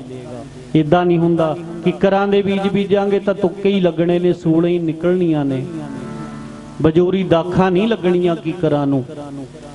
ਤੇ ਸਾਧ ਸੰਗਤ ਜੀ ਨਾਲੇ ਇਦਾਂ ਦੇ ਜਿਹੜੇ ਬਿਰਤੀ ਵਾਲੇ ਬੰਦੇ ਹੁੰਦੇ ਨੇ, ਅੰਦਰੇ ਅੰਦਰ ਸੜਦੇ ਰਹਿੰਦੇ ਨੇ, ਭੁੱਜਦੇ ਰਹਿੰਦੇ ਨੇ। ਜਿਵੇਂ ਪਹਿਲਾਂ ਆਪਾਂ ਜ਼ਿਕਰ ਕਰ ਚੁੱਕੇ ਆਂ ਵੀ ਚਾਰ ਨਦੀ ਅਗਨੀ ਅਸਰਾਲੇ, ਗੁਰਮੁਖ ਬੂਝੈ ਸ਼ਬਦ ਨਿਰਾਲੇ, ਸਾਕਤ ਦੁਰਮਤ ਡੂਬਹਿ ਦਾਜੈ, ਗੁਰ ਰਾਖੇ ਹਰ ਲਿਵ ਰਾਤਾ ਹੈ। ਗੁਰੂ ਰੱਖਦਾ ਇਹਨਾਂ ਅੱਗ ਦੀਆਂ ਨਦੀਆਂ ਤੋਂ ਬਚਾ ਕੇ, ਹਰੀ ਦੇ ਨਾਲ ਲਿਵ ਲਾ ਦਿੰਦਾ, ਸੁਰਤ ਜੋੜ ਦਿੰਦਾ। ਪਰ ਉਹ ਅੱਗ ਦੀਆਂ ਨਦੀਆਂ ਇਦਾਂ ਉਹਦੇ ਵਿੱਚ ਸੜੀ ਜਾਂਦੇ ਨੇ, ਭੁੱਜੀ ਜਾਂਦੇ ਨੇ, ਰਿੱਝੀ ਜਾਂਦੇ ਨੇ। ਇਹ ਇਦਾਂ ਦੀ ਹਾਲਤ ਬਣੀ ਹੋਈ ਹੈ। ਉਹਨਾਂ ਸਮਿਆਂ ਦੇ ਵਿੱਚ ਨਾ ਸਾਧ ਸੰਗਤ ਜੀ, ਸਾਧ ਫਕੀਰ 500 ਦੀ ਗਿਣਤੀ, ਹਜ਼ਾਰ ਫਿਰਿਆ ਕਰਦੇ ਸੀ। ਸ਼ਾਸਤਰ ਰੱਖਦੇ ਹੁੰਦੇ ਸੀ ਆਪਣੇ ਕੋਲੇ, ਬੰਦੂਕਾਂ, ਰੈਕਲੇ, ਗੰਡਾਸੇ, ਟਾਕੂਏ, ਬਰਛੇ ਰੱਖਣੇ ਫਕੀਰਾਂ ਨੇ। ਗੁਸਾਈ ਫਕੀਰਾਂ ਦਾ ਇੱਕ ਟੋਲਾ ਸੀ, ਅਖਾੜਾ, ਉਹ ਗੋਇੰਦਵਾਲ ਦੇ ਵਿੱਚ ਆ ਗਏ। ਹੋਣੀ 500-700 ਦੀ ਗਿਣਤੀ ਉਹਨਾਂ ਦੀ, ਸਾਧਾਂ ਦੀ, ਫਕੀਰ ਗੁਸਾਈ ਫਕੀਰਾਂ ਦੀ। ਸ਼ਾਸਤਰ ਧਾਰੀ ਹੁੰਦੇ ਸਨ। ਜਿਵੇਂ ਹੁਣ ਨਿਹੰਗ ਸਿੰਘ ਨਹੀਂ ਹੈਗੇ ਪਿੰਡਾਂ ਦੇ ਵਿੱਚ, ਆਪਣੇ ਘੋੜਿਆਂ ਤੇ ਸ਼ਾਸਤਰ ਧਾਰੀ ਹੋ ਗਏ, ਪਰ ਇਹ ਗਿਣਤੀ ਥੋੜੀ ਹੁੰਦੀ ਹੈ, 5-7 ਹੁੰਦੇ ਨੇ। ਤੇ ਉਹ 500-700 ਹੁੰਦੇ ਸੀ, ਹਜ਼ਾਰ ਵੀ ਹੁੰਦਾ ਸੀ, ਸ਼ਾਸਤਰ ਧਾਰੀ ਹੁੰਦੇ। ਜਿਹੜੇ ਪਿੰਡ ਵਿੱਚ ਜਾ ਬਹਿੰਦੇ, ਫਿਰ ਪਿੰਡ ਦੇ ਲੋਕੀ ਉਹਨਾਂ ਨੂੰ ਰੋਟੀ ਪਾਣੀ ਦਾ ਖਰਚਾ ਵੀ ਦਿੰਦੇ।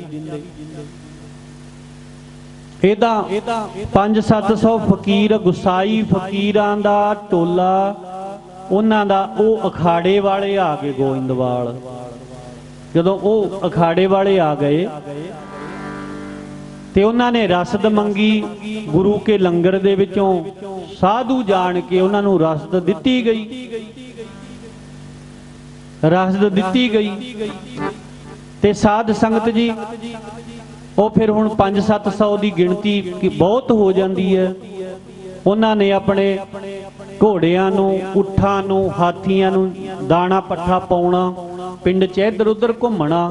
ਹੁਣ ਉਹ ਜਿਹੜੇ ਖੱਤਰੀਆਂ ਦੇ, ਸੇਖਾਂ ਦੇ ਮੁੰਡੇ ਸਨ, ਜਿਹੜੇ ਪਹਿਲਾਂ ਉਹ ਗਲੇਲਾਂ ਚਲਾਉਂਦੇ ਸੀ, ਫਿਰ ਤੀਰ ਕਮਾਨ ਚਲਾਉਂਦੇ, ਫਿਰ ਰੋੜੇ ਵੱਟੇ।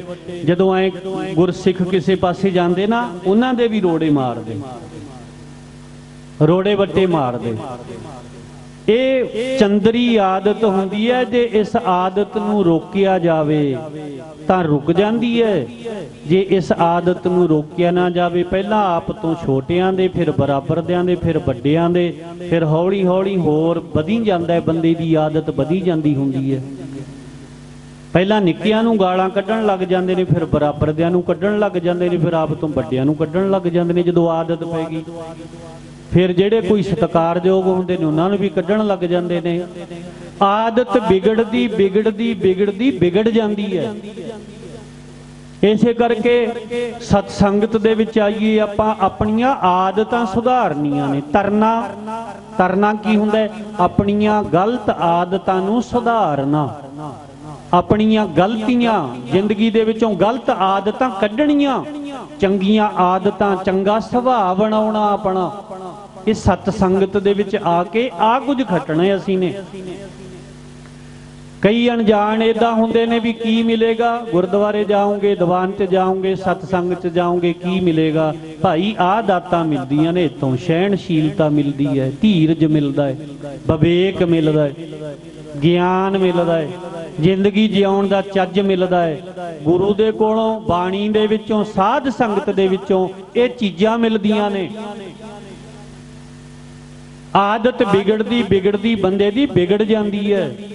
ਇਸੇ ਕਰਕੇ ਗੁਰਮੁਖ ਮਹਾਂਪੁਰਖ ਕੋਸ਼ਿਸ਼ ਕਰਦੇ ਹੁੰਦੇ ਨੇ ਵੀ ਅਸੀਂ ਆਪਣੀ ਆਦਤ ਸੁਧਾਰੀਏ, ਵਿਗੜਨ ਨਾ ਦਈਏ।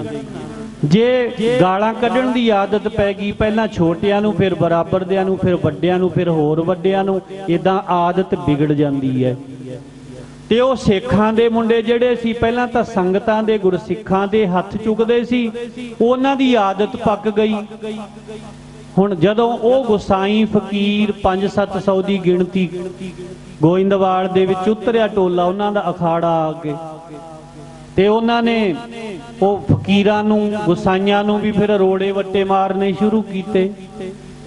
ਹੁਣ ਗੁਰਸਿੱਖ ਤਾਂ ਗੁਰੂ ਅਮਰਦਾਸ ਮਹਾਰਾਜ ਨਿਤ ਪੜਾਉਂਦੇ ਸੀ ਵੀ ਧੀਰਜ ਧਾਮ ਬਣਾਏ ਇਹ ਤਨ, ਬੁੱਧ ਸੋ ਦੀਪਕ ਜਿਉ ਉਜਿਆਰੈ। ਉਹਨਾਂ ਨੇ ਫਿਰ ਉਹ ਗੁਸਾਈ ਫਕੀਰਾਂ ਨੂੰ ਵੀ ਰੋੜੇ ਵੱਟੇ ਮਾਰਨੇ ਸ਼ੁਰੂ ਕੀਤੇ। ਰੋੜੇ ਵੱਜਦੇ ਵੱਜਦੇ, ਮਾਰਦਿਆਂ ਮਾਰਦਿਆਂ ਉਹਨਾਂ ਦੇ ਮਹੰਤ ਦੀ ਅੱਖ ਤੇ ਵੱਜ ਗਿਆ ਰੋੜਾ। ਫੇਰ ਕੀ ਸੀ, ਤੇ ਉਹਨਾਂ ਨੇ ਹਮਲਾ ਕਰਤਾ। ਫਕੀਰ 500-700 ਸ਼ਸਤਰਧਾਰੀ, ਉਹ ਜਾ ਕੇ ਉਹਨਾਂ ਤੇ ਹਮਲਾ ਕਰਤਾ। 5-7 ਮੁੰਡਿਆਂ ਦਾ ਕਤਲ ਕਰਤਾ, ਜਿਹੜੇ ਬਹੁਤੇ ਅੱਗੇ ਹੋ ਕੇ ਫਿਰ ਇਦਾਂ ਹਰਕਤਾਂ ਮਾੜੀਆਂ ਕਰਦੇ ਸਨ, ਭੈੜੀਆਂ ਕਰਦੇ ਸਨ।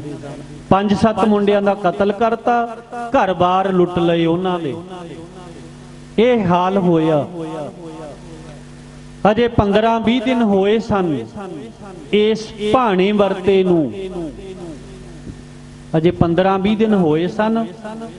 ਤੇ ਦਿੱਲੀ ਤੇ ਲਾਹੌਰ ਤੋਂ ਖਜ਼ਾਨਾ ਦਿੱਲੀ ਨੂੰ ਜਾ ਰਿਹਾ ਸੀ। ਫੌਜਾਂ ਦੀ ਨਿਗਰਾਨੀ ਦੇ ਵਿੱਚ ਖੱਚਰਾਂ ਤੇ ਘੋੜਿਆਂ ਤੇ ਜਦੋਂ ਬਿਆਸ ਦਰਿਆ ਪਾਰ ਕੀਤਾ, ਗੋਇੰਦਵਾਲ ਸਾਹਿਬ ਉੱਥੇ ਹੀ ਰਸਤਾ ਸੀ ਦਰਿਆ ਪਾਰ ਕਰਨ ਦਾ। ਤੇ ਜਦੋਂ ਸਾਧ ਸੰਗਤ ਜੀ ਫੌਜ ਗੋਇੰਦਵਾਲ ਆਈ, ਮੀਂਹ ਆ ਗਿਆ, ਹਨੇਰੀ ਆ ਗਈ, ਝੱਖੜ ਆ ਗਿਆ, ਦਿਨੇ ਹਨੇਰ ਛਾ ਗਿਆ। ਉਹਨਾਂ ਦੇ ਘੋੜੇ ਖੱਚਰਾਂ ਡਰਦੇ ਕੋਈ ਇੱਧਰ ਕੋਈ ਇੱਧਰ ਖਿਲਰ ਗਏ। ਹੁਣ ਉਹਨਾਂ ਫੌਜੀਆਂ ਦੇ ਜਿਹੜੇ ਖਜ਼ਾਨਾ ਲਈ ਜਾ ਰਹੇ ਸਨ, 2 ਖੱਚਰਾਂ ਨਹੀਂ ਸੀ ਥਿਆ ਰਹੀਆਂ, ਲੱਭ ਰਹੀਆਂ, ਜਿਨ੍ਹਾਂ ਤੇ ਖਜ਼ਾਨਾ ਲੱਦਿਆ ਹੋਇਆ ਸੀ। ਫਿਰ ਉਹਨਾਂ ਨੇ ਪਿੰਡ ਦੀ ਤਲਾਸ਼ੀ ਲੈਣੀ ਸ਼ੁਰੂ ਕੀਤੀ। ਜਦੋਂ ਪਿੰਡ ਦੀ ਤਲਾਸ਼ੀ ਲੈਣੀ ਸ਼ੁਰੂ ਕੀਤੀ, ਉਹਨਾਂ ਨੂੰ ਅੱਗੇ ਗਲਤ ਆਦਤ ਸੀ ਰੋੜੇ ਵੱਟੇ ਮਾਰਨ ਦੀ, ਤੇ ਉਹ ਉਦਾਂ ਹੀ ਉਹਨਾਂ ਦੇ ਨਾਲ ਕੀਤਾ। ਫਿਰ ਸਾਧ ਸੰਗਤ ਜੀ ਉਹ ਘਰਾਂ ਦੇ ਵਿੱਚੋਂ ਦੋਨੇ ਖੱਚਰਾਂ ਲੱਭ ਗਈਆਂ। ਬਸ ਫਿਰ ਉਹ ਫੌਜੀਆਂ ਨੇ, ਸਿਪਾਹੀਆਂ ਨੇ ਇਦਾਂ ਦੀ ਬੁਰੀ ਮਾਰ ਮਾਰੀ, ਬਹੁਤ ਸਾਰਿਆਂ ਨੂੰ ਮਾਰ ਦਿੱਤਾ ਤੇ ਬਾਕੀਆਂ ਨੂੰ ਪਿੰਡੋਂ ਹੀ ਭਜਾ ਦਿੱਤਾ। ਉਹ ਫਿਰ ਗੋਇੰਦਵਾਲ ਸਾਹਿਬ ਛੱਡ ਕੇ ਉਹਨਾਂ ਨੂੰ ਕੋਈ ਫਤਿਆਬਾਦ ਚਲੇ ਗਏ। ਆਲੇ ਦੁਆਲੇ ਪਿੰਡ ਨੇ, ਫਤਿਆਬਾਦ ਗੋਇੰਦਵਾਲ ਸਾਹਿਬ ਦੇ ਨੇੜੇ ਇੱਕ ਕਸਬਾ ਪੈਂਦਾ ਹੈ। ਉਹ ਪਿੰਡ ਛੱਡ ਕੇ ਹੀ ਜਾਣਾ ਪੈ ਗਿਆ। ਤੇ ਬਾਣੀ ਚ ਮਹਾਰਾਜ ਕਹਿੰਦੇ ਨੇ, ਸੁਖ ਨ ਪਾਇਨ ਮੁਗਧ ਨਰ ਸੰਤ ਨਾਲ ਖਹੰਦੇ। ਸੰਤਾਂ ਨਾਲ ਵੈਰ ਕਮਾਵੰਦੇ, ਦੁਸ਼ਟਾਂ ਨਾਲ ਮੋਹ ਪਿਆਰ। ਅੱਗੇ ਪਿੱਛੇ ਸੁਖ ਨਹੀਂ, ਮਰ ਜੰਮੈ ਬਾਰੋ।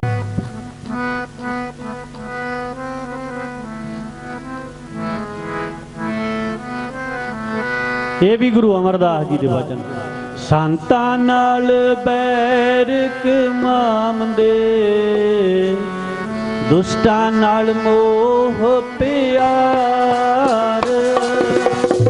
ਸੰਤਾਂ ਨਾਲ ਵੈਰ ਕਮਾਵੰਦੇ, ਦੁਸ਼ਟਾਂ ਨਾਲ ਮੋਹ ਪਿਆਰ। ਸੰਤਾਂ ਨਾਲ ਵੈਰ ਕਮਾਵੰਦੇ, ਦੁਸ਼ਟਾਂ ਨਾਲ ਮੋਹ ਪਿਆਰ। ਸੰਤਾਂ ਨਾਲ ਵੈਰ ਕਮਾਵੰਦੇ, ਦੁਸ਼ਟਾਂ ਨਾਲ ਮੋਹ ਪਿਆਰ। ਸੰਤਾਂ ਨਾਲ ਵੈਰ ਕਮਾਵੰਦੇ, ਦੁਸ਼ਟਾਂ ਨਾਲ ਮੋਹ ਪਿਆਰ। ਅੱਗੇ ਪਿੱਛੇ ਸੁਖ ਨਹੀਂ, ਜੰਮੈ ਬਾਰੋ ਬਾਰ, ਅੱਗੇ ਪਿਛੇ ਸੁਖ ਨਹੀਂ, ਮਰ ਜੰਮੈ ਬਾਰੋ ਬਾਰ, ਮਰ ਜੰਮੈ ਬਾਰੋ ਬਾਰ, ਮਰ ਜੰਮੈ ਬਾਰੋ ਬਾਰ, ਸੰਤਾਂ ਨਾਲ ਵੈਰ ਕਮਾਉਂਦੇ, ਦੁਸ਼ਟਾਂ ਨਾਲ ਮੋਹ ਪਿਆਰ, ਸੰਤਾਂ ਨਾਲ ਵੈਰ ਕਮਾਉਂਦੇ, ਦੁਸ਼ਟਾਂ ਨਾਲ ਮੋਹ ਪਿਆਰ। ਇਦਾਂ ਦੀ ਉਹਨਾਂ ਨੂੰ ਮੌਤੇ ਮਾਰਿਆ। ਗੋਇੰਦਵਾਲ ਸਾਹਿਬ ਛੱਡ ਕੇ ਉਹਨਾਂ ਨੂੰ ਜਾਣਾ ਪਿਆ। ਰਹਿ ਗਿਆ ਗੋਂਦਾ ਖੱਤਰੀ, ਤੇ ਉਹਨੇ ਫਿਰ ਸਾਧ ਸੰਗਤ ਜੀ ਗੁਰੂ ਅਮਰਦਾਸ ਜੀ ਤੇ ਮੁਕੱਦਮਾ ਕੀਤਾ। ਜਾਫਰ ਬੇਗ ਸੂਬੇਦਾਰ ਸੀ ਲਾਹੌਰ ਦਾ, ਉਹਦੇ ਕੋਲ ਉਹਦੇ ਜਦੋਂ ਮੁਕੱਦਮਾ ਕੇਸ ਕੀਤਾ ਤੇ ਜਾਫਰ ਬੇਗ ਨੇ ਲਾਹੌਰ ਸੱਦਿਆ ਗੁਰੂ ਅਮਰਦਾਸ ਨੂੰ। ਗੁਰੂ ਅਮਰਦਾਸ ਜੀ ਨੇ 5 ਸਿੱਖਾਂ ਨੂੰ ਤੋਰਿਆ। 5 ਸਿੱਖਾਂ ਨੂੰ, ਭਾਈ ਜੇਠਾ ਜੀ, ਬਾਬਾ ਬੁੱਢਾ ਜੀ, ਭਾਈ ਬੱਲੂ ਜੀ, ਇਦਾਂ 5 ਸਿੱਖਾਂ ਨੂੰ ਤੋਰਿਆ ਵੀ ਉਹਨਾਂ ਦੇ ਸਵਾਲਾਂ ਦੇ ਜਵਾਬ ਦੇਣੇ ਨੇ। ਤੇ ਲਾਹੌਰ ਜਾਫਰ ਬੇਗ ਦੀ ਕਚਹਿਰੀ ਲੱਗਦੀ ਹੈ, ਤੇ ਕਚਹਿਰੀ ਦੇ ਵਿੱਚ ਦੋਨੇ ਧਿਰਾਂ ਆਪਣਾ ਆਪਣਾ ਪੱਖ ਰੱਖਦੇ ਨੇ। ਭਾਈ ਜੇਠਾ ਜੀ ਜਿਹੜੇ ਬਾਅਦ ਵਿੱਚ ਗੁਰੂ ਰਾਮਦਾਸ ਬਣੇ, ਉਹਨਾਂ ਨੇ ਇਦਾਂ ਦੇ ਜਵਾਬ ਦਿੱਤੇ, ਉਹਨਾਂ ਦੇ ਸਵਾਲਾਂ ਦੇ ਜਵਾਬ ਦਿੱਤੇ। ਜਾਫਰ ਬੇਗ ਨੇ ਫੈਸਲਾ ਗੁਰੂ ਅਮਰਦਾਸ ਜੀ ਦੇ ਹੱਕ ਵਿੱਚ ਕਰਤਾ, ਤੇ ਨਾਲੇ ਆਖਿਆ, ਕਹਿੰਦਾ ਮੈਂ ਆਪ ਆਵਾਂਗਾ, ਆਪ ਆ ਕੇ ਵੇਖਾਂਗਾ। ਸਮਾਂ ਪਾ ਕੇ ਜਾਫਰ ਬੇਗ ਜਦੋਂ ਦੌਰਾ ਕਰਦਾ ਕਰਦਾ ਗੋਇੰਦਵਾਲ ਆਇਆ, ਗੁਰੂ ਕੇ ਲੰਗਰ ਦੇ ਵਿੱਚ ਗਰੀਬ ਗੁਰਬੇ ਹਜ਼ਾਰਾਂ ਹੀ ਲੰਗਰ ਛਕਦੇ ਵੇਖੇ, ਤੇ ਸਾਰੀ ਹਕੀਕਤ ਸਰਪੰਚਾਂ ਪੰਚਾਂ ਨੂੰ ਬੁਲਾ ਕੇ ਪੁੱਛੀ ਵੀ ਗੁਰੂ ਅਮਰਦਾਸ ਜੀ ਦਾ ਆਉਣਾ ਕਿਵੇਂ ਹੋਇਆ। ਤੇ ਸਾਰਿਆਂ ਨੇ ਸੱਚੋ ਸੱਚ ਦੱਸਿਆ ਬਈ ਗੋਂਦਾ ਲੈ ਕੇ ਆਇਆ ਸੀ, ਅੱਧਾ ਪਿੰਡ ਅਰਦਾਸ ਕਰਾਇਆ ਸੀ ਵੀ ਅਸੀਂ ਮੈਂ ਆਪਣੇ ਵੱਲੋਂ ਦੇਵਾਂਗਾ, ਤੇ ਇਹਦਾ ਪਿੰਡ ਵਸਦਾ ਨਹੀਂ ਸੀ। ਉੱਥੇ ਫਿਰ ਜਾਫਰ ਬੇਗ ਨੇ ਖਾਰਜ ਕੀਤਾ ਮੁਕੱਦਮਾ। ਤਪੇ ਦਾ ਚੱਕਿਆ ਚਕਾਇਆ, ਤਪੇ ਦਾ ਚੁੱਕਿਆ ਚਕਾਇਆ ਗੋਂਦਾ ਇਹਨੇ ਦਿੱਲੀ ਜਾ ਕੇ ਫਿਰ ਪੇਸ਼ ਹੋ ਗਿਆ। ਦਿੱਲੀ ਵੀ ਉੱਥੇ ਜਾ ਕੇ ਜਦੋਂ ਦਿੱਲੀ ਇਹਨੇ ਜਾ ਕੇ ਗੁਰੂ ਅਮਰਦਾਸ ਜੀ ਦੇ ਵਿਰੁੱਧ ਸ਼ਿਕਾਇਤ ਪਾਈ, ਸ਼ਿਕਾਇਤ ਪਾਈ, ਗੱਲਾਂ ਬਾਤਾਂ ਇਹਦਾ ਅਹਿਲਕਾਰਾਂ ਵਿੱਚ ਚੱਲੀਆਂ, ਉਹਨਾਂ ਨੇ ਵੀ ਡਿਸਮਿਸ ਕਰਤਾ। ਫਿਰ ਇਹਨੇ ਆਖਿਆ ਵੀ ਹੁਣ ਮੈਂ ਕੀ ਕਰਾਂ, ਕਿਵੇਂ ਫਰਿਆਦ ਕਰਾਂ ਬਾਦਸ਼ਾਹ ਦੇ, ਅਕਬਰ ਦੇ ਕੋਲ। ਉਹਨਾਂ ਸਮਿਆਂ 'ਚ ਰਿਵਾਜ ਹੁੰਦਾ ਸੀ ਜੇ ਕੋਈ ਫਰਿਆਦ ਸੁਣਾਉਣੀ ਹੁੰਦੀ ਸੀ ਨਾ ਬਾਦਸ਼ਾਹ ਨੂੰ, ਤਾਂ ਕਾਲਾ ਚੋਲਾ ਪਾ ਕੇ, ਕਾਲੇ ਕੱਪੜੇ ਪਾ ਕੇ ਉਹਦੀ ਸਵਾਰੀ ਦੇ ਅੱਗੇ ਲਿਟ ਜਾਂਦੇ ਸਨ।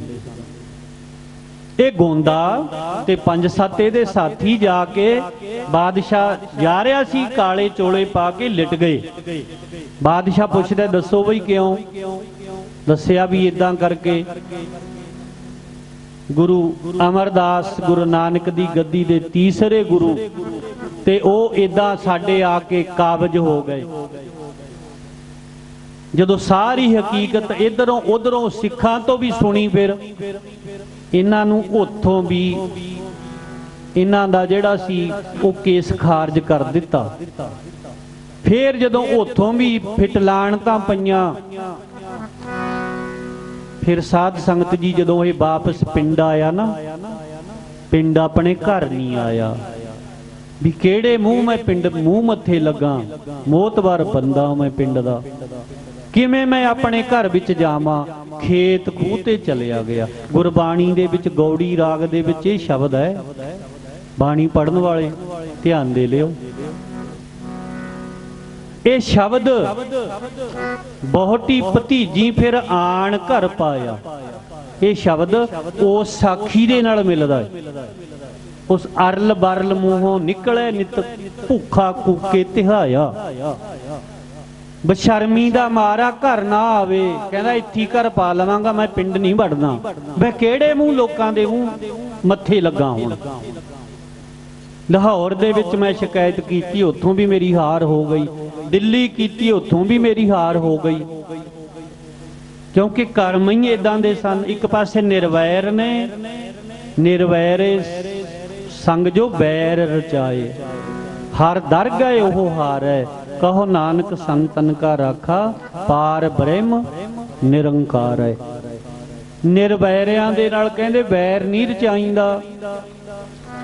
ਤੇ ਸਾਧ ਸੰਗ ਤੋਂ ਫਿਰ ਉਹਦੇ ਭਤੀਜੇ ਨੇ, ਘਰ ਵਾਲੀ ਨੇ ਮਿੰਨਤਾਂ ਕੀਤੇ, ਕਹਿੰਦੇ ਕੋਈ ਗੱਲ ਨਹੀਂ, ਨੇਰੇ ਜੇ ਹੁੰਦੇ ਵਗ ਚੱਲੀ। ਫਿਰ ਬਹੁਤੀ ਭਤੀਜੀ ਆਣ ਘਰ ਪਾਇਆ, ਫਿਰ ਘਰੇ ਲਿਆਂਦਾ। ਏਦਾਂ ਮੰਜੇ ਤੇ ਪਿਆ ਗੋਇੰਦਾ, ਏਦਾਂ ਮੰਜੇ ਤੇ ਪਿਆ, ਬਸ ਮੁੜ ਕੇ ਨਹੀਂ ਉੱਠ ਸਕਿਆ। ਬਸ ਫਿਰ ਉਹਦੀ ਲੋਥ ਹੀ ਆਈ, ਜਾਣੀ ਮੌਤ ਹੀ ਹੋ ਗਈ। ਏਦਾਂ ਦੇ ਨਾਲ ਸਾਧ ਸੰਗਤ ਜੀ ਫਿਰ ਗੁਰੂ ਅਮਰਦਾਸ ਜੀ ਸਾਲ ਦੇ ਵਿੱਚ ਇੱਕ ਜੱਗ ਕਰਦੇ ਹੁੰਦੇ ਸੀ, ਮਾਲ ਪੂੜੇ ਖੀਰ। ਉਹ ਜਿਹੜਾ ਤਪਾ ਸੀ, ਹੁਣ ਅੱਗੇ ਵੀ ਸਾਰਿਆਂ ਨੂੰ ਸੁਨੇਹਾ ਦਿੰਦੇ ਸੀ ਮਹਾਰਾਜ, ਇਸ ਵਾਰ ਵੀ, ਕਿਉਂਕਿ ਇਹ ਬਹੁਤੀਆਂ ਵਧੀਕੀਆਂ ਕਰਦੇ ਸਨ। ਮਹਾਰਾਜ ਨੇ ਸੁਨੇਹਾ ਤਾਂ ਘੱਲਿਆ ਇਸ ਤਪੇ ਨੂੰ ਵੀ ਤੁਸੀਂ ਵੀ ਆਇਓ, ਭੰਡਾਰਾ ਛਕਿਓ ਆ ਕੇ। ਪਰ ਇਹ ਆਵੇ ਨਾ ਵੀ ਮੈਂ ਨਹੀਂ ਆਉਣਾ। ਉਹ ਭਾਵੇਂ ਵੈਰ ਰੱਖਦਾ, ਪਰ ਗੁਰੂ ਘਰ ਕਿਸੇ ਨਾਲ ਵੈਰ ਨਹੀਂ ਰੱਖਦਾ। ਗੁਰੂ ਘਰ ਕਿਸੇ ਨਾਲ ਵੈਰ ਨਹੀਂ ਰੱਖਦਾ। ਇਹ ਤਾਂ ਸਤਿਗੁਰ ਪੁਰਖ ਅਗੰਮ ਹੈ, ਨਿਰਵੈਰ ਨਿਰਾਲਾ। ਜਾਣੋ ਧਰਤੀ ਧਰਮ ਦੀ ਸੱਚੀ ਧਰਮਸ਼ਾਲਾ। ਜਿਵੇਂ ਧਰਤੀ ਦੇ ਵਿੱਚ ਜਿੱਦਾਂ ਦਾ ਬੀਜ ਪਾ ਦਈਏ ਉਦਾਂ ਦਾ ਹੀ ਉਗਦਾ ਹੈ। ਇਹ ਗੁਰੂ ਨਾਨਕ ਦਾ ਘਰ ਧਰਤੀ ਵਰਤ ਹੈ। ਜਿੱਦਾਂ ਦੀ ਸ਼ਰਧਾ, ਜਿੱਦਾਂ ਦਾ ਵਿਚਾਰ, ਜਿੱਦਾਂ ਦੇ ਖਿਆਲ ਲੈ ਕੇ ਆਵਾਂਗੇ ਤੇ ਉਦਾਂ ਦਾ ਹੀ ਫਲ ਮਿਲ ਜਾਂਦਾ ਹੈ।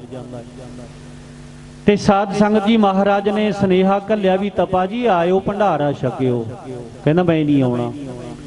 ਗੁਰੂ ਅਮਰਦਾਸ ਜੀ ਨੇ ਇਹਦਾ ਸਿਦਕ ਪਰਖਣ ਦੇ ਵਾਸਤੇ ਨਾ, ਸਿਦਕ ਪਰਖਣ ਵਾਸਤੇ ਇੱਕ ਬੁੱਧ ਕੀ ਹੁੰਦੀ ਹੈ 5 ਰੁਪਏ। ਉਦੋਂ ਰੁਪਏ ਨਹੀਂ ਸੀ ਹੁੰਦੇ, ਬੁੱਧ ਕੀ ਹੁੰਦੀ ਸੀ, ਐ ਸਮਝ ਲਓ ਵੀ ਉਸ ਵੇਲੇ ਦੇ 5 ਰੁਪਏ। ਮਹਾਰਾਜ ਕਹਿੰਦੇ ਜਿਹੜਾ ਭੋਜਨ ਛਕੇਗਾ ਗੁਰੂ ਘਰ ਵੱਲੋਂ ਇੱਕ ਜਾਣੇ ਨੂੰ ਇੱਕ ਬੁੱਧ ਕੀ ਭਾਵ 5 ਰੁਪਏ ਦਛਣਾ ਦਿੱਤੀ ਜਾਵੇਗੀ। 5 ਰੁਪਏ ਉਸ ਸਮੇਂ ਚ ਦਛਣਾ।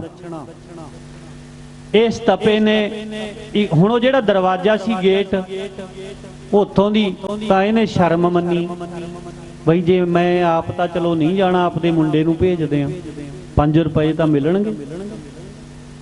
ਉਸ ਸਮੇਂ ਦੇ 5 ਰੁਪਏ ਲਾਲਚ ਦੇ ਵਸ ਹੋ ਕੇ, ਲਾਲਚ ਦੇ ਅਧੀਨ ਹੋ ਕੇ ਇਹਨੇ ਕੰਧ ਦੇ ਉੱਪਰ ਦੀ ਆਪਣਾ ਮੁੰਡਾ ਟਪਾਤਾ ਸੰਗਤ ਦੇ ਵਿੱਚ, ਜਿੱਥੇ ਪੰਗਤਾਂ ਲੱਗੀਆਂ ਸੀ ਛਕਣ ਦੇ ਵਾਸਤੇ। ਜਦੋਂ ਉਹ ਮੁੰਡਾ ਕੰਧ ਉੱਪਰ ਦੀਆਂ ਟਪਾਇਆ, ਡਿੱਗ ਪਿਆ ਤੇ ਟੰਗ ਟੁੱਟ ਗਈ। ਲੋਕੀ ਜਿਹੜੇ ਸੀ ਵੇਖਣ ਵਾਲੇ ਸਾਰੇ ਹੱਸਦੇ ਨੇ। ਫਿਰ ਉਹ ਜਿਹੜਾ ਉਦੋਂ ਸ਼ਬਦ ਉਚਾਰਿਆ ਸੀ ਨਾ ਗੁਰੂ ਰਾਮਦਾਸ ਜੀ ਨੇ ਗੌੜੀ ਰਾਗ ਦੇ ਵਿੱਚ, ਤਪਾ ਨਾ ਹੋਵੇ ਅੰਦਰੋਂ ਲੋਭੀ, ਨਿਤ ਮਾਇਆ ਨੂੰ ਫਿਰੈ ਜੇ ਜਮਾਲਿਆ। ਅੱਗੋਂ ਦੇ ਸੱਦਿਆ, ਜਦੋਂ ਪਹਿਲਾਂ ਸੱਦਿਆ ਸੀ, ਸੱਤੈ ਦੀ ਭਿੱਖਿਆ ਲਵੈ ਨਾਹੀ, ਪਿੱਛੋਂ ਦੇ ਪਛਤਾਏ ਕਹਿ ਤਪਿਆਣ ਪੁੱਤ ਵਿੱਚ ਬਹਾਲਿਆ। ਪੰਜ ਲੋਕ ਸਭ ਹੱਸਣ ਲੱਗੇ, ਤਪਾ ਲੋਭ ਲਹਿ ਰਹਿ ਗਾਲਿਆ। ਬਾਹਰੋਂ ਪੰਚਾਂ ਵਿੱਚ ਬਹਿ ਤਪਾ ਸਦਾਏ, ਅੰਦਰ ਬਹਿ ਤਪਾ ਪਾਪ ਕਮਾਏ। ਹਰ ਪੰਚਾਂ ਨੂੰ ਅੰਦਰਲਾ ਪਾਪ ਉੱਗਾ ਕਰ ਵੇਖਾਲਿਆ। ਇਹ ਜਿਹੜੇ ਸ਼ਬਦ ਗੌੜੀ ਦੀ ਵਾਰ ਵਿੱਚ ਆਉਂਦੇ ਨੇ ਇਦਾਂ ਦੇ, ਇਹ ਇਸ ਇਤਿਹਾਸ ਸਾਖੀਆਂ ਨੂੰ ਬਿਆਨ ਕਰਦੇ ਨੇ। ਫਿਰ ਸਾਧ ਸੰਗਤ ਜੀ ਇਦਾਂ ਧੰਨ ਗੁਰੂ ਅਮਰਦਾਸ ਨਿਰਵੈਰ ਪੁਰਖ ਸਤਿਗੁਰ ਪ੍ਰਭ ਦਾਤੇ, ਹਮ ਅਪਰਾਧੀ ਤੁਮ ਬਖਸ਼ਾ ਦੇ। ਜਿਸ ਪਾਪੀ ਕੋ ਮਿਲੇ न ਢੋਈ, ਸ਼ਰਨ ਆਵੇ ਤਾਂ ਨਿਰਮਲ ਹੋਈ। ਇਦਾਂ ਧੰਨ ਗੁਰੂ ਅਮਰਦਾਸ ਮਹਾਰਾਜ ਦੇ ਨਾਲ ਇਦਾਂ ਦਾ ਕਰਨ ਵਾਲੇ, ਵਧੀਕੀਆਂ ਕਰਨ ਵਾਲੇ ਉਹ ਆਪੇ ਹੀ ਕੁਦਰਤ ਨਹੀਂ, ਵਾਹਿਗੁਰੂ ਨਹੀਂ, ਪਰਮੇਸ਼ਰ ਨਹੀਂ, ਇਦਾਂ ਦੀ ਵਿਧੀ ਬਣਾ ਦਿੱਤੀ। ਪਰ ਕਿਉਂਕਿ ਉਹ ਆਪ ਮਹਾਰਾਜ ਦੇ ਅੰਦਰ ਕਿਸੇ ਦੇ ਪ੍ਰਤੀ ਨਫ਼ਰਤ, ਵੈਰ ਨਹੀਂ ਸੀ। ਇਸ ਕਰਕੇ ਧੰਨ ਗੁਰੂ ਅਮਰਦਾਸ ਜੀ ਸੱਚੇ ਪਾਤਸ਼ਾਹ ਦੀ ਜੈ ਜੈਕਾਰ। ਤਾਂ ਹੀ ਤਾਂ ਜਾਲਪ ਜੀ ਕਹਿੰਦੇ ਨੇ ਵੀ ਉਹ ਪੈਰ ਸਕਾਰਥੇ ਨੇ ਜਿਹੜੇ ਪੈਰ ਗੁਰੂ ਅਮਰਦਾਸ ਜੀ ਦੀ ਸ਼ਰਨ ਦੇ ਵਿੱਚ ਆਉਂਦੇ ਨੇ। ਉਹ ਹੱਥ ਸਕਾਰਥੇ ਨੇ ਜਿਹੜੇ ਹੱਥ ਗੁਰੂ ਅਮਰਦਾਸ ਦੇ ਚਰਨੀ ਲੱਗਦੇ ਨੇ। ਉਹ ਜੀਭ ਸਕਾਰਥੀ ਹੈ ਜਿਹੜੀ ਜੀਭ ਗੁਰੂ ਅਮਰਦਾਸ ਦੀ ਮਹਿਮਾ ਵਡਿਆਈ ਵਰਣਨ ਕਰਦੀ ਹੈ। ਉਹ ਨੇਤਰ ਸਕਾਰਥੇ ਕਹੀਏ ਸਫਲੇ ਨੇ ਜਿਹੜੇ ਗੁਰੂ ਅਮਰਦਾਸ ਜੀ ਦਾ ਦੀਦਾਰ ਕਰਦੇ ਨੇ। ਉਹ ਕੰਨ ਸਫਲ ਪਵਿੱਤਰ ਸਕਾਰਥੇ ਨੇ ਜਿਹੜੇ ਗੁਰੂ ਅਮਰਦਾਸ ਜੀ ਦੀ ਵਡਿਆਈ ਮਹਿਮਾ ਉਪਮਾ ਸੁਣਦੇ ਨੇ। ਉਹ ਹਿਰਦਾ ਸਕਾਰਥ ਹੈ, ਸਫਲ ਹੈ ਜਿਸ ਹਿਰਦੇ ਵਿੱਚ ਗੁਰੂ ਦੀ ਵਡਿਆਈ, ਗੁਰੂ ਅਮਰਦਾਸ ਜੀ ਬਸਦੇ ਨੇ।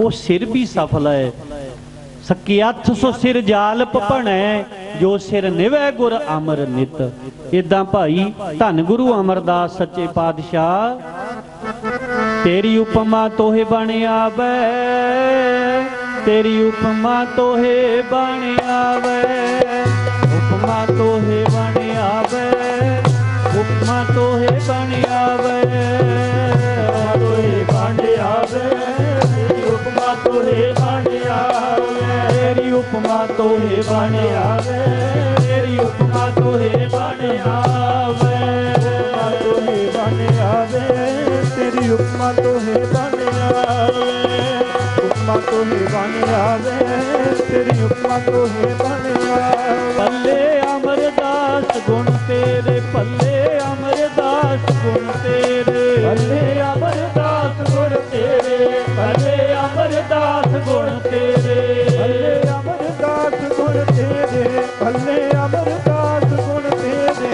ਤੇਰੀ ਉਪਮਾ ਤੋਹੇ ਬਣ ਆਵੈ ਜੀ, ਤੇਰੀ ਉਪਮਾ ਤੋਹੇ ਬਣ ਆਵੈ, ਉਪਮਾ ਤੋਹੇ ਬਣ ਆਵੈ ਜੀ, ਤੇਰੀ ਉਪਮਾ ਤੋਹੇ ਬਣ ਆਵੈ, ਉਪਮਾ ਤੋਹੇ ਬਣ ਆਵੈ, ਤੇਰੀ ਉਪਮਾ ਤੋਹੇ ਬਣ ਆਵੈ, ਤੇਰੀ ਉਪਮਾ ਤੋਹੇ ਬਣ ਆਵੈ, ਤੇਰੀ ਉਪਮਾ ਤੋਹੇ ਬਣ ਆਵੈ, ਤੇਰੀ ਉਪਮਾ ਤੋਹੇ ਬਣ ਆਵੈ, ਤੇਰੀ ਉਪਮਾ ਤੋਹੇ ਬਣ ਆਵੈ, ਉਪਮਾ ਤੋਹੇ ਬਣ ਆਵੈ, ਤੇਰੀ ਉਪਮਾ ਤੋਹੇ ਬਣ ਆਵੈ। ਘਨ ਹਰ ਬੂੰਦ ਬਸੋਰੋ ਮਾਵਲ, ਕੁਸਮ ਬਸੰਤ ਗਨੰਤ ਨ ਆਵੈ। ਘਨ ਹਰ ਬੂੰਦ, ਜਦੋਂ ਮੀਂਹ ਪੈਂਦਾ ਨਾ ਉਹ ਬੂੰਦਾਂ ਕਣੀਆਂ ਕਿੰਨੀਆਂ ਡਿੱਗਦੀਆਂ ਨੇ ਉਹਨਾਂ ਦੀ ਗਿਣਤੀ ਨਹੀਂ ਹੋ ਸਕਦੀ। ਘਨ ਹਰ ਬੂੰਦ ਬਸੋਰੋ ਮਾਵਲ, ਬਸੋ ਸੁਰੋ ਮਾਵਲ, ਧਰਤੀ ਦੇ ਰੁੱਖ ਕਿੰਨੇ ਨੇ। ਘਨ ਹਰ ਬੂੰਦ ਬਸੋਰੋ ਮਾਵਲ, ਕੁਸਮ ਬਸੰਤ ਗਨੰਤ ਨ ਆਵੈ। ਬਸੰਤ ਰੁੱਤ ਦੇ ਵਿੱਚ ਕਿੰਨੇ ਫੁੱਲ ਖਿੜਦੇ ਨੇ। ਰੁਦਰ ਧਿਆਨ ਗਿਆਨ ਸਤਿਗੁਰ ਕੇ, ਕਵ ਜਨ ਭਲ ਉਨਹੇ ਜੋ ਗਾਵੈ। ਵਿਸਥਾਰ ਵਿੱਚ ਨਾ ਜਾਈਏ, ਸਮਾਪਤੀ ਕਰਨੀ ਹੈ। ਭੱਲੇ ਅਮਰਦਾਸ ਗੁਣ ਤੇਰੇ, ਤੇਰੀ ਉਪਮਾ ਤੋਹੇ ਬਣ ਆਵੈ। ਹੇ ਗੁਰੂ ਅਮਰਦਾਸ ਜੀ, ਤੁਹਾਡੀ ਉਪਮਾ ਤੁਹਾਨੂੰ ਇਹ ਬਣਾਈ ਹੈ, ਤੁਹਾਡੀ ਬਰਾਬਰੀ ਨਹੀਂ ਕੋਈ ਕਰ ਸਕਦਾ। ਗੁਰੂ ਸਾਹਿਬਾਨਾਂ ਦੇ ਵਿੱਚੋਂ ਸਭ ਤੋਂ ਵੱਡੀ ਆਰਜੂ, ਸਭ ਤੋਂ ਵੱਡੀ ਉਮਰ ਗੁਰੂ ਅਮਰਦਾਸ ਜੀ ਨੇ ਭੋਗੀ ਹੈ। ਤੇ ਗੁਰੂ ਅਮਰਦਾਸ ਜੀ ਗੁਰੂ ਨਾਨਕ ਜੀ ਤੋਂ 10 ਸਾਲ ਛੋਟੇ ਸਨ ਉਮਰ ਦੇ ਵਿੱਚ। ਗੁਰੂ ਨਾਨਕ ਜੀ 1469 ਨੂੰ ਆਏ ਤੇ ਗੁਰੂ ਅਮਰਦਾਸ ਜੀ 1479 ਨੂੰ ਜਨਮ ਹੋਇਆ ਸੀ ਬਾਸਰ ਕੇ ਪਿੰਡ ਦੇ ਵਿੱਚ। ਆਓ ਉਹਨਾਂ ਦੀ ਪਾਵਨ ਬਾਣੀ ਆਨੰਦ ਸਾਹਿਬ, ਹੋਰ ਬੇਅੰਤ ਉਹਨਾਂ ਦੀ ਗੁਰਬਾਣੀ ਜਿਹੜੀ ਪੜ੍ਹ ਸੁਣ ਕੇ ਅਸੀਂ ਆਪਣਾ ਜੀਵਨ ਸਫਲਾ ਕਰਨਾ ਹੈ, ਹੋਈਆਂ ਭੁੱਲਾਂ ਦੀ ਖਿਮਾ ਕਰਨੀ। ਆਪ ਜੀ ਸਾਰਿਆਂ ਦਾ ਧੰਨਵਾਦ। ਅਕਾਲ ਪੁਰਖ ਜੀ ਨੇ ਬੇਅੰਤ ਕਿਰਪਾ ਕੀਤੀ, ਬਖਸ਼ਿਸ਼ ਕੀਤੀ।